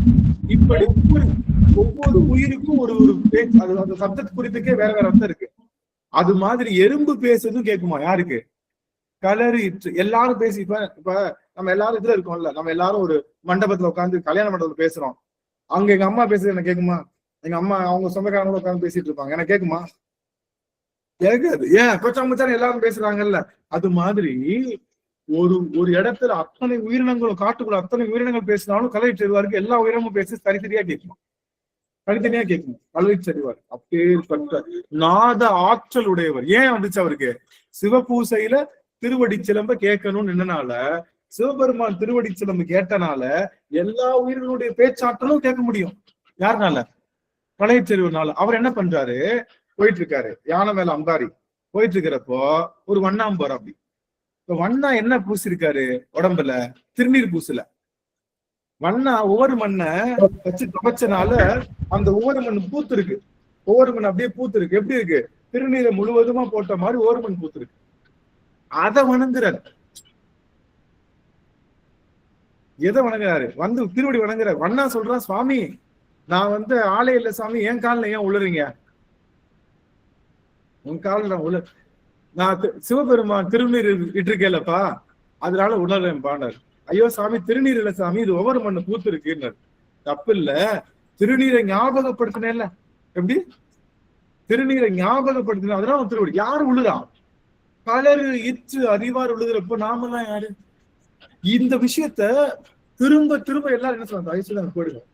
திரும்ப திரும்ப எல்லாரும் என்ன பண்றாங்கன்னா, அடியார் திருவடி வணங்கக்கூடாது, வணங்கக்கூடாது, வணங்கக்கூடாதுன்னு ஒரு பெரிய தவறான போதனைய சைவ உலகத்தை தெரிவிச்சு. இதுல அடியனுடைய நண்பர் ஒருவர், நான் யாருன்னு பேர் சொல்ல மாட்டேன், அவர் என்ன சொல்றாரு? அவர் என்ன சொல்றாரு தெரியுமா? தீக்கை வாங்கிட்டாங்க, நிர்வாண தீக்கை வாங்கிட்டாங்க, அவங்க எப்படி அடியவர் திருவடி வணங்க முடியும் கேக்குறாரு. தீக்கை வாங்கிட்டாங்க, நிர்வாண தீக்கை வாங்கிட்டாங்க, அவங்க எப்படி அடியவர் திருவடியை வணங்க முடியும் அப்படின்னு கேட்டா, எங்க களரி செறிவாருக்கு மேல தீக்கை உண்டா? நாவுக்கரசருக்கு மேல தீக்கை உண்டா? ஞான சம்பந்தருக்கு மேல தீக்கை உண்டா? அவங்களும் என்ன தீக்கை? நிர்வாண தீக்கை, விசேட தீக்கை, எல்லா தீக்கைக்கு மேல சிவபெருமானே எங்க மாணிக்க வாசகர் குருநாதரே சிவபெருமாங்க. அவர் உள்ளாரு, அடியாரில் கூட்டிய அதிசயம் கண்டாமேன்னு சொல்லி கீழே வீழ்ந்து வீழ்ந்து வணங்குறாரு. உன் அடியவரோடு கலந்து நிக்கிற ஆற்றலை கொடுத்தா வர, இல்லாட்டி வரமாட்டேன்னா, உங்க கூட தனியா வரமாட்டேங்க. அதனால நல்லா கவனிச்சுக்கோங்க, யாராவது அடியவர் திருவடியில வணங்கக்கூடாதுன்னு நினைச்சாங்கன்னா, சொன்னாங்கன்னா, அவங்க திருமுறையை சரியா படிக்கல, அவங்க சித்தாந்தத்தை சரியா படிக்கல, அவங்க சிவபெருமான சரியா படிக்கல. அதனால அவர்கள் சொல்வதை, அது யாரா வேணா இருக்கட்டும், சிவபெருமானே சொன்னாலும் கேட்காதீங்க. சிவபெருமானே ஏன் அடியார் திருவெல்லாம் வணங்கக்கூடாது வேணாம் அப்படின்னாலும், அட போயாயோ, தள்ளி போயாண்டு, நீ தள்ளி போயாண்டு அப்படின்னு சொல்லி வணங்குவதுதான் நம்மளுடைய மரபே தவிர, சிவமே சொன்னாலும் கேட்கக்கூடாத ஒரே ஒரு வார்த்தை இதுதான், அடியார் திருவடியை வணங்காதன் அப்படின்னு அவன் நம்மகிட்ட சொன்னாலும், நீ நாடகம் நடத்துன்னு நல்லாவே தெரியும், நீ நாளைக்கு நீயும் உங்க அடியாரும் சேர்ந்துக்கிடுவீங்க. நான் அடியார பயிற்சி தேவையில்லை, திருவடி விழுந்து வணங்குகிறேன்னு. அதனால அடியவர் திருவடி வணக்கத்துக்கு சமமான ஒரு பொருள் எதுவும் இல்லை. யாருக்கு? அணைந்தோர் தன்மைக்கே. இப்ப நான் இங்க பாருங்க, நீ நான் ஆனந்தம் போனதுனாலதானே சாமி சிவபெருமானும் பிறகுன்னு சொன்னாங்க அந்த அடியார்கள்லாம். ஆமா, சிவபெருமான அவர் பிறகுனாங்க. அதனால இப்ப என்ன பண்றாங்க தெரியல, நிறைய மடங்களே என்ன சொல்றாங்கன்னா, மடத்துல படிக்கிறாங்க இல்லையா, மடத்துல தம்பிரான் சுவாமிகளே நிறைய மடங்கள்ல வேலை செய்யற பணியாட்களே திருவடி வீழ்ந்து வணங்கணும்னா வணங்காதீங்கன்றாங்க. இது எப்படி பொருந்தும்? பொருந்தாது. சரிங்களா? நான் தனியா சொல்லல, என்னுடைய சொந்த கருத்தை சொன்னா உங்களுக்கு நான் எடுத்துக்காட்டோட தான் சொல்றேன். எங்க இருந்து? சிவஞான போதும் 12ஆம் சூத்திரம் எடுத்துதான் சொல்றேன் உங்களுக்கு. அதுல இருக்கிற பொருளை தான் சொல்றேன். கல்லறை தெரிவா சேக்கடார் புராணத்தை எடுத்துதான் சொல்றேன். நான் திருநாள் விழுந்து வழங்கலாம் ஐயா சிவனடியார்களுக்கு. கோயிலையும் விழுந்து வழங்கணும். கோவில் அர்த்த மண்டபத்தை தவிர பிரகாரத்தெல்லாம் வழங்கலாம். அர்த்த மண்டபத்தை தவிர பெருமான வீழ்ந்து வணங்கியே ஆகணும். ஆக ஒரு செய்தி என்ன அப்படின்னா, சிவபெருமானுடைய திருவடி என்பது நமக்கு இந்த உணர்வு இருக்க வேண்டாம் தான் சொல்லணும். இந்த உயர்ந்த உணர்வுகள் இருக்கலாம். சரி, நம்ம உள்ள போயிடலாம். இப்போ எந்த உணர்வுக்காக நம்ம இப்ப கஷ்டப்பட்டு இருக்கேன் அடியேன், எந்த உணர்வு உங்ககிட்ட ஊட்டுறதுக்காக கஷ்டப்படுறேன்னா, நாம போற்றி செய்யும் போது சிவபெருமானுக்கு உயர்வு வருதுன்ற எண்ணம் வர வேண்டாம். நான் வச்சாதான் அவனுக்கு சாப்பாடு, இல்லாட்டி அவன் சாப்பாடு இல்லை. நான் வைக்கிற நகை தான் அவனுக்கு நகை இல்லை, அப்படி எல்லாம் அவனுக்கு நினைக்க வேண்டாம்னு சொல்றதுக்காகத்தான் இவ்வளவு மெனக்கெடு. அதுல ஒருத்தர் மனமாற்றம், 67 பேர்ல ஒருத்தர் மனமாற்றம் செஞ்சு இனிமே நிவேதனம் வைக்கும் போது அவன் சாப்பாடு வைக்கல, இந்த ஆன்மா உய்வதற்காக நான் ஒரு நிவேதனம் பெருமானுக்கு வைக்கிறேன். இந்த ஆன்மா நிவேதனம் அதே மாதிரி பெருமானுக்கு நான் அன்னம்பாளிப்பு. பெருமானுக்கு நான் என்ன பண்ணுவோம், நம்ம வஸ்திரம் சாத்துறது, தீபம் போடுறது, தூபம் போடுறது, அபிஷேகம் பண்றது எல்லாமே எனக்காக, என் வாழ்வு உய்வு பெறுவதற்காகத்தான். ஸ்கூல்ல போய் படிச்சா வாத்தியாருக்கு சேலரி வரும்னு நினைச்சு நான் படிச்சேன்னா எப்படி இருக்கும்?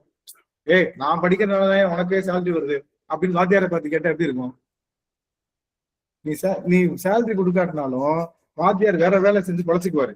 வாத்தியார் கிளாஸ் எடுக்கலைன்னா எந்த ஜென்மத்திலையும் நீ பொழைச்சிக்க முடியாது. புரியுதுங்களா? வாத்தியார். அதனால அப்படி நினைக்கிறது தப்பு இல்லையா? இப்ப இருக்கிற பிள்ளைங்க அப்படியே நினைக்கிறாங்க. இப்ப இருக்க ஸ்டூடெண்ட்ஸ் என்ன நினைக்கிறாங்க? இங்க பாரு வாத்தி, நாங்க இருக்கிறனாலதான் நீ வாத்தி, நாங்கெல்லாம் வரனாலதான் உனக்கு சம்பளம், நாங்க வரலன்னு வச்சுக்கோ சோத்துக்கு நீ திங்கிதாண்டி அடிக்கணும் அப்படின்னு சொல்றோம். அந்த உணர்வு இருக்கக்கூடாதுன்னு தான் நான் சொல்லுவேன். நாம அவர்கிட்ட போய் படிக்கிறதுனால அவருடைய அறிவு நம்ம கிட்ட வருதுன்ற நினைப்பு இருக்கணுமே தவிர, நாம் போய் படிக்கிறதுனால அவருக்கு வேலை இருக்கு அப்படின்ற உணர்வு இருக்கக்கூடாதுன்னு தான் அடியன் போராடுறேன். தெரியல அடியார்களுக்கு இது எப்படி புரியுது, ஒரே வாரத்துல புரியாது, அடுத்தடுத்த அமர்வுகள்ல தொடர்ந்து புரியலாம்னு நினைக்கிறேன். அந்த உணர்வோடு நாம செய்கின்ற பூசனை முழுமை பெறும்.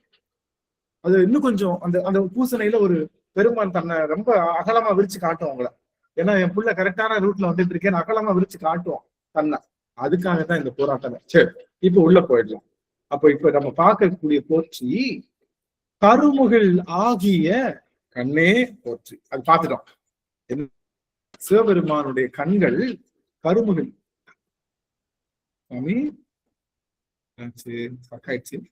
கேக்குதுங்களா? சிவபெருமானுடைய கண்கள் கருமுகில் போன்றது. கருமுகில் என்பது மழை பொழிவை ஏற்படுத்தும். முகில் என்பது கடல் நீரை கவர்ந்து நிலநீராக மாற்றுது. ஆனா என்ன நல்லது பண்ணுது? கடல்ல இருக்கிற உப்பை நீக்கிட்டு நமக்கு நன்னீரா கொடுக்குது. அது போல சிவபெருமானுடைய அருள் பார்வை நமக்குள்ள உள்ள குற்றத்தை நீக்கி நம்மள என்ன பண்ணும்? குற்றம் நீக்கி கோதாட்டுகின்றவர். கோதாட்டி குணம் கொண்டு கோது ஆட்டுதல்னா, கோதுல குற்றம், அந்த கோது ஆட்டுதல்ல குற்றத்தை நீக்குது. பெண்கள்லாம் எப்படிப்பட்டவங்க? பெண்கள் எல்லாரும் என்ன பண்ணுவாங்க? குற்றம் நீக்குகின்ற குணம் பிறப்பிலேயே இருக்கு பெண்ணுக்கு. பெண்ணுக்கு என்ன இருக்கு? குற்றத்தை குற்றம் இருந்ததுன்னா அதை நீக்குகின்ற ஆற்றல் சிவபெருமான் மாதிரி குற்றம் நீக்கிற ஆற்றல் பெண்ணுக்கு பிறப்பிலேயே இருக்கு.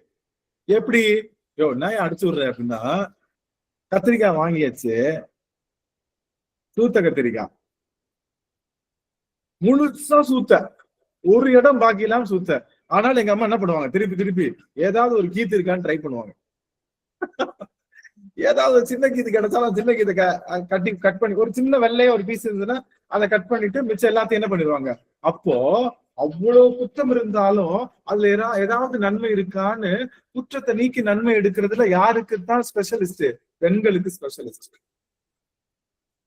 இப்ப இருக்கிற பிள்ளைங்கிட்டலாம் கத்திரிக்காய் நறுக்கிறியாம்மா, அது கத்திரிக்காய் கறியா, அதெல்லாம் நறுக்கியா சாப்பிடணும், ஆர்டர் போட்டா வந்துட போகுது, அவனே நறுக்கி வச்சிருக்கான், ஆர்டர் போட்டா வந்துட போகுது. இப்பெல்லாம் கத்திரிக்காய் என்ன கலர்ல இருக்குன்னு கூட தெரியாது பிள்ளைங்களுக்கு. அந்த மாதிரி சூழல் கத்திரிக்காய் என்ன கலர்ல இருக்கும் அப்படின்னு. என் பிள்ளை எல்லாம் இன்னைக்கு வரைக்கும் அரிசி எங்க இருந்து வருதுன்னு கேட்டா சூப்பர் மார்க்கெட்ல தான் வருதுன்னு நினைச்சிட்டு இருக்கு. விவசாய பூமியில வருதுன்னு தெரியாது அவங்களுக்கு எல்லாம். ஏன்னா அரிசி அவங்க பார்த்ததே இல்லை. அந்த மாதிரி நான் என்ன சொல்ல வரேன்னா, இந்த குற்றம் நீக்குதல் அப்படிங்கிறது பெண்களுக்கு அந்த காலத்துல என்ன பண்ணுவாங்க, உமி நெல்ல உடைக்கணும், அரிசிய கழுவணும், அதுல எடுக்கணும், அதுல பத அரிசியை தனியா பிரிக்கணும். இப்படி ஒரு சாதாரண உலையில அரிசி போடுறப்ப 1000 குற்றங்களை நீக்கணும் ஒரு பெண்ணு. அதனால என்ன பண்ணுவா, தன் கணவன்கிட்ட குற்றம் இருந்தாலும் கண்டுக்க மாட்டா, நல்ல குணத்தை மட்டும் எடுத்துக்குவா. தன்னுடைய மாமியார் மாமனாட்ட குற்றம் தீய குற்றங்கள் இருந்தாலும் அதை விட்டுட்டு நல்ல குணங்களை எடுத்துக்குவா. அதனால அப்படின்னு இன்னைக்கு இடிக்கிறதும் கிடையாது,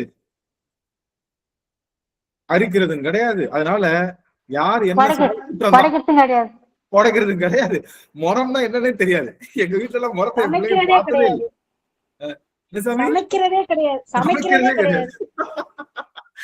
அப்ப எப்படி குற்றம் மட்டும்தான் தெரியுதுங்க. அதனாலதான் குற்றம் தெரியுதுன்னு சொல்லுவேன். இப்ப குற்றம் இயல்பிலேயே இப்போ சின்ன புழு இருந்ததுன்னா என்ன பண்ணுவாங்க, தூக்கி போட்டுட்டு என்ன பண்ணுவாங்க, அதை கழுவிதான் சமைப்பாங்க. இப்பெல்லாம் மொத்தமா போட்டு. அதனாலதான் யார் சொல்றாங்க, சுந்தரமூர்த்தி சொல்றாரு, சாமி ஆடு ஆட்டுக்கு பால் கறப்பாங்கல்ல, அவங்க என்ன பண்ணுவாங்கன்னா ஆட்டுக்கு மட்டும் எப்பயுமே இப்படி கறக்க மாட்டாங்க, பின்கூடிதான் எடுத்து கறப்பாங்க. ஆட்டுடைய மடி இருக்கு இல்லையா, ஆட்டுடைய மடியை பின்னாடி எடுத்து கறந்தாதான் கறக்க முடியும். அப்படி கறக்கும் போது என்ன பண்ணும், பால் வந்துகிட்டே இருக்கும், ஆடு பிழுக்க போட்டுரும். ஆனா என்ன பண்ணுவாங்கன்னா பிழுக்கைக்கு ஒரு பெரிய நற்குணம் உண்டு, பிழுக்கை கரையாது. பாக்குறீங்களா, பிழுக்கை அப்படியே மிதக்கும், நம்ம சீடு மாதிரி. இப்ப மாட்டு சாணம் விழுந்தா கரைஞ்சிரும், மாட்டு சாணம் கரைஞ்சிரும். ஆனா ஆட்டு பிழுக்கை நீங்க கையை விட்டு லேசா ஒரு இது பண்ணாதான் கரையும். நிறைய ஆட்டு பிழுக்கை கரைச்சிருப்போம் போல அப்படின்னு நமக்கு தெரியுது. எல்லா வேலையும் பார்த்திருக்கேன், உலகத்துல இருக்கிற எல்லா வேலையும் பார்த்திருக்கேன், அதனால எல்லாவும் தெரியும். அதனால ஆடுடைய மடி பின்னாடி பிடிச்சு அவங்க கறக்குறப்போ ஆடு தன்னை அறியாம பிழுக்கை போட்டுரும். அதனால ஆட்டு பால்ல பிழுக்கை விழுந்தா அது என்ன கிடையாது, குற்றம் கிடையாது. அது என்ன பண்ணிக்கலாம், அள்ளி வெளியே போட்டு ஆட்டுப்பால் அப்படியே குடிக்கலாம். அதான் சாமி சொல்றாரு, ஆட்டுப்பால்ல பிழுக்கை விழுந்தா பிழுக்கை வாரி போட்டு அப்படி பாலை குடிப்பாங்க. அது மாதிரி சாமி என்னுடைய பால் அப்படிங்கிற பக்தியில பிழுக்கை போல ஏதாவது குற்றம் இருந்தாலும் நீ நல்ல வேலை தூக்கி போட்டு என்னுடைய குற்றத்தை நீ நீக்கி என்னுடைய பக்தியை ஏத்துக்கணும் சாமின்னு சொல்றேன். யார் சொல்றாங்க, சுந்தரமூர்த்தினார் சொல்றாங்க. அந்த பாட்டு யாருக்கு தெரியும், எனக்கு பாட்டுதான் ஞாபகம் இல்லை, அந்த பொருள் ஞாபகம். பிழுக்கை வாரி பிழை நீக்கம் செய்வாரா, மன்னிக்கணும், அது எனக்கு சரியா தெரியல. அடியார்கள் எடுத்தீங்கன்னா அந்த பாட்டை எடுத்தீங்கன்னா எனக்கு சொல்லுங்க, இடையில அந்த வார்த்தை வரும். அப்போ அது மாதிரி குற்றம் நீக்குதல் தான் இறைவன் குணத்துக்கு சமம். என்ன குற்றம் இருந்தாலும் கண்ணுக்கு தெரியலன்னு வச்சுக்கோங்க, என்ன குற்றம் இருந்தாலும் கண்ணுக்கு தெரியலன்னா உங்ககிட்ட இருக்கிறது கண்ணு கிடையாது. யாருடைய குற்றமும் உங்க கண்ணுக்கு தெரியலன்னா உங்ககிட்ட இருக்கிறது கண்ணு கிடையாது, ஊனக்கண் கிடையாது. அது பேர் என்னது, ஞானக்கண். எப்ப பார்த்தாலும் அடுத்தவன் குறை மட்டும் தெரிஞ்சிருக்குன்னா அது கண்ணு கிடையாது, அது பேர் என்னது, புண்ணு. அது பேர் என்னது, புண்ணு. அது கண்ணு கிடையாது, புண்ணு. அதனால குற்றம் பார்க்கறதுக்கு தான் கண்ணை பயன்படுத்துறோம், நம்மளுடைய புலன்களை பயன்படுத்துறோம்னா அது புண்ணு. குற்றம் கலைந்து எல்லா இடத்துலயும் குற்றம் இருக்கத்தான் செய்யும். சாமி இங்க பாருங்க, என்ன பாருங்க ஒரு நிமிஷம் எல்லாரும். இது முக்கியமான செய்தி, வாழ்வியல் செய்தி. நீங்க சிவபெருமான பிடிக்கிறீங்களே இல்லையோ இந்த செய்தியை பிடிச்சுக்கோங்க, வேற ஒண்ணும் இல்ல. திருவாசகம் பிடிக்கிறீங்களே இல்லை இந்த செய்தி. சாமி இன்னைக்கு தெரிஞ்சுக்கோங்க, எவ்வளவு குற்றத்தை நாம ரிஜெக்ட் பண்றோம், நிராகரிக்கிறோம் அப்படிங்கிறதுலதான் நம்ம சிவபூசையினுடைய வலிமையே இருக்கு. உங்க சிவபூசை வலிமையா இருக்கணும்னா அவன் செஞ்ச தப்பு மன்னிச்சுட்டேன், சிவபூசை அப்படி ஏறிடும். அப்படியே அடுத்து அவன் எனக்கு செஞ்சான் பாருங்க தப்பு, மன்னிச்சுட்டேன். சிவபூஜை பண்றப்போ எனக்கெல்லாம் அப்படிதான் வரும். நீங்க உங்களுக்கு எப்படின்னு தெரியல, நீங்க மேன்மக்கள். அதனால நான் சிவபூஜையில உட்கார்ந்தா யாரெல்லாம் எனக்கு கெட்டது செஞ்சாலும் அவங்கதான் முதல்ல ஞாபகத்துக்கு வருவாங்க. ஏன்னா அப்பதான் அமைதியா இருப்போம்ல. நம்ம கெட்டது தெரிஞ்சவன் எவனா நமக்கு நேர்த்துக்கு அவன் நல்லா நல்லா இருக்கான் போல அவன்லாம். குற்றம் பார்க்கின் சுற்றம் இல்லைன்னு சொல்லுவாங்க ஐயா. ஆமா ஆமா குற்றம் பார்க்கின் சுற்றம் இல்லைன்னு சொல்லுவாங்க. ஆமா ஆமா ஆமா. அப்போ அந்த எண்ணெல்லாம் தவறுன்னு தெரிஞ்சதுக்கு அப்புறம் இப்ப ஒவ்வொரு முறையும் என்ன ஆகுது, அவங்க எல்லாம் வர்றதே கிடையாது. சிவபூஜை பண்றப்ப எங்க அடியவர் திருமுகம் தான் வரும். அடியவர் திருமுகத்துக்கு மேல வேற என்ன வேணும் சாமி? இப்ப எல்லாம் அடியர் வந்து என்ன பண்ணியாச்சு, அழுக்கு மெய்கூடு அம்மா போட்டாங்க. எல்லாரும் இதுல பாருங்க, சாட் பாக்ஸ்ல பாருங்க, அழுக்கு மெய்கூடு உன் திருவடி அடைந்தேன், அதுவும் நான் படப்பாலது ஒன்று ஆனால் பிழுக்கை வாரியும் ஆள் கொள்வர் அடிகேல் பிழைப்பன் ஆகிலும் திருவடி பிழையேன், வலிக்கு வீரிலும் திருப்பெயர் அல்லால் மற்ற நான் அறியேன் மறுமாற்றம் ஒழுக்க எண்களுக்கு மருந்துரையாய் ஒற்றியூர் எனும் ஊர் உறைவானே. பாட்டு பாத்தீங்களா? சாட் பாக்ஸ்ல பாத்தீங்களா? புரியுதா? பிழுக்கை வாரியும் பால் கொள்வர். ஆட்டு பிழுக்கையில ஆட்டுப்பால்ல பிழுக்கை, ஏன் ஆட்டுப்பால் கிடைக்கிறது இவ்வளவுதான் கிடைக்கும் பாத்தீங்களா? கம்மியா தான் கிடைக்கும். நிறைய லிட்டர் எடுக்க முடியாது, கம்மியா தான் கிடைக்கும். உலக்கில தான் கறப்போம் பாத்தீங்களா? எங்க ஊர்ல எல்லாம் காலையில 6 மணிக்கு ஒரு அம்மா ஆடை ஓட்டிட்டு போவாங்க. அப்ப வந்து நாங்க எங்க அம்மா கேட்பாங்க, இப்ப ஒரு கிளாஸ் இல்லாட்டி ஒரு சின்ன 50 மில்லி சரி அப்படியே சூடா கறந்து கொடுப்பாங்க. அப்படியே குடிச்சிட்டு உட்காருவாங்க. அது ஒரு மஞ்சக்காமலைக்கு மருந்து நிறைய சொல்லுவாங்க அதெல்லாம். அப்போ அந்த பால் கிடைக்கிறதே அபூர்வம். ஆனா கண்டிப்பா ஆடு பிழுக்கை போட்டே ஆகும் நீங்க கறக்கிறப்ப ஒவ்வொரு தடவையும். அப்ப அதுக்காக ஆட்டுப்பால் கொடுக்க முடியாது, அதனால அதை தூக்கி போட்டு குடிக்கணும். அது மாதிரி சாமி, நான் என்கிட்ட எப்பயுமே என்ன இருக்கும், என் பக்தியில என்ன இருக்கும், பிழுக்கை இருக்குன்றார். என் பக்தியில எப்பயுமே பிழுக்கை இருக்கும். நீ தான் நல்ல மனசு பண்ணி அதை தூக்கி போட்டு அதை குடிக்கணும் சாமி. அது எப்படி செய்யறாங்க, அது மாதிரி எனக்கு எப்பயாவது காப்பாத்திக்கும் அப்படின்னு சொல்றப்போ, யாரோட பக்தியிலேயே சுந்தரர் பக்தியிலேயே பிழுக்கை இருக்கும்னா நாம எல்லாம் எங்க போறது? சரி, அதுக்காக நம்ம குறைச்சு போயிருக்கோம். நம்ம அப்பா இல்ல, ஆட பாத்துக்கலாம், நீ யாராலும் பாத்துக்கலாம், உடைய நான் வந்து உட்கார விட மாட்டேன் அப்படின்னு சொல்லி உட்காந்து. சரி, அப்போ என்னன்னா, குற்றம் களைவதுதான் இறை குணம். எவ்வளவு குற்றம் களைவோ அவ்வளவு இறைத்தன்மை வரும். சிவமாக்கின்னு என்ன அர்த்தம்? குற்றமே தெரியக்கூடாது. நாம போய் சிவபெருமான் நிக்கிறோம்ல, நம்ம குற்றம் மட்டும் அவனுக்கு தெரிஞ்சிச்சுன்னு வச்சுக்கோங்க. எப்படி தெரியும்? இப்ப நாம போன உடனே தலைக்கு மேல நம்ம செஞ்ச குற்றம் எல்லாம் டிஸ்பிளே ஆகுதுன்னு வச்சுக்கோங்க. சப்போஸ் அப்படி ஆச்சுன்னா என்ன ஆகும்? ரோபோ கேட்கும், எக்ஸ்ட்ரா ஷீட். ஏன்னா சின்ன டிஸ்பிளே பத்தாது. நாம செஞ்ச குற்றத்தெல்லாம் டிஸ்பிளேல போடணும்னா எக்ஸ்ட்ரா சீட் போட்டு எங்க தஞ்சை பெரிய கோபுரத்துக்கு மேல போகும் நம்ம குற்றம் எல்லாம். அதனால அவன் அதை பாக்குறது இல்ல. யாரு? சிவபெருமான் பாக்குறது இல்ல. வந்துட்டியா சாமி? இல்லப்பா, என்னம்மா கேட்பாரான் அம்மாட்ட. என்னம்மா, நேத்து உன் பேரை சொன்னாயா? எங்க சொன்ன? அவன் கோயிலுக்கே வரலையே. சொன்னான்ற அம்மா சொல்லுவானா, மீனாட்சி சொன்னான்ற, என்னம்மா சொல்ற? பாரு சொல்லிருக்கேன் பாரு அப்படின்னு வீடியோ போட்டு குறும்படம் போட்டு காட்டும். யாருக்கு? அப்பாவுக்கு. அப்படியே பிக் பாஸ்ல பண்ற மாதிரி குறும்படம் போட்டு சிவா சொல்லிருக்கான் பாரு, சிவா சொல்லிருக்கான். அந்த பக்கம் தான் கட் பண்ணி பார்த்தா அவன் ஃப்ரெண்டை கூப்பிட்டுருப்பான். அவன் 2 பேரும் சிவா ஏங்க வாடா சிவா, வா சிவான்னு கூப்பிட்டுருப்பான். அதை யார் அக்கௌண்ட் பண்ணிக்குமா?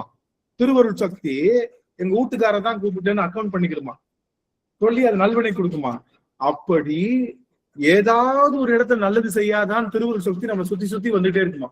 இந்த படுபாவி என்னைக்காவது ஒரு நாள் நல்லது செஞ்சிட மாட்டானா? சிவபெருமான் செஞ்சிட மாட்டானா? அடியார் திருடி வணங்கிட மாட்டானா? திருவாசகம் பாடிக்கிற மாட்டானா? புரிய மாட்டானா? கண்ணீர் வராதான் வந்துடுதுன்னு வச்சுக்கோங்க, அப்படியே நின்றுவான். ஐயோ இந்த பிள்ளைக்கு வந்துடுச்சு, இனிமே இந்த பிள்ளைய உற்றக்கூடாதுன்னு நம்ம செய்யற எல்லாத்தையும் திருவருளாவே மாத்தி முழு திருவருளையும் கொடுக்கக்கூடிய ஆற்றல் திருவருள் சக்தி. அதனால அன்னை பராசக்திக்கு புகழ். அதனால ஒண்ணு தெரிஞ்சுக்கோங்க, குற்றம் களைவதுதான் இறைத்தன்மை. கோயிலுக்குள்ளேயே போய் 1000 நொட்டை சொல்றது. பாவம் தெரியாம அன்னைக்குதான் கோயிலுக்குள்ள வந்திருப்பாங்க பையன், அவனுக்கு தெரியாது. எல்லாரும் திருநீரை வாங்கி உப்புன்னு ஊதிட்டு போவாங்கல்ல, அது மாதிரி அவன் அன்னைக்கு ஊதி இருப்பான். அவனை போய் அந்த திட்டு இந்த திட்டி அவன் என்ன பண்ணுவான்? இனிமே கோயிலுக்கே ஒரு இடம் என்ன பண்ணிட்டேன், கவனிங்க என்ன ஒரு நிமிஷம். நான் வந்து எனக்கு ரொம்ப நாள் கல்யாணமே முடியல. நானும் கேட்கறவங்கிட்ட எல்லாம் இது கேட்பேன், இது என்னங்க ஏதாவது கல்யாணம் முடிஞ்சிருக்கு, ஏதாச்சும் பரிகாரம் இருக்கா அப்படின்னு. ரொம்ப நாள் எல்லாரும் ஒரு பரிகாரம், எல்லா பரிகாரையும் பண்ணுவேன். யார் சொன்னாலும் சரி, எல்லா பரிகாரத்தையும் பண்ணிட்டு இருப்பேன். அப்போ ஒருத்தர் வந்து என்கிட்ட என்ன சொன்னாரு, வன்னி மரத்துக்கு கீழே ஒரு விநாயகர் இருப்பார். ஆனா இன்னைக்கும் நான் எல்லாருக்கும் அந்த பரிகாரம் தான் சொல்லுவேன். கல்யாணம் முடியலையா, வன்னி மரத்துக்கு கீழே விநாயகர் இருப்பார். அந்த விநாயகரை வலம் வந்து அவருக்கு நீர் வார்த்து ஒரு கற்பூரம் மட்டும் கொளுத்தி வச்சுட்டு சாமி கும்பிட்டு வந்துருங்க, உங்களுக்கு அடுத்த முகூர்த்தத்தை கல்யாணம் அப்படின்னு. இதுல புது கதையா இருக்கு, இவ்வளவு ஈஸியா இருக்கு நினைச்சு பார்த்தா அப்புறம் தான் தேடுறேன். வன்னி மரத்துக்கு ஐயா அந்த பையனும் அந்த பொண்ணாவே பண்ணணுமா இல்ல வேற யாருனாலும் செய்யலாம்? இல்ல அவங்க பையன் தான் பண்ணணும், அந்த வேற யாரும் பண்ணக்கூடாது. அந்த பையன் மன்னிக்கணும், வன்னி மரம் அல்ல வில்வ மரம், மன்னிக்கணும், வள்ளி மரம் அல்ல வில்வ மரம்.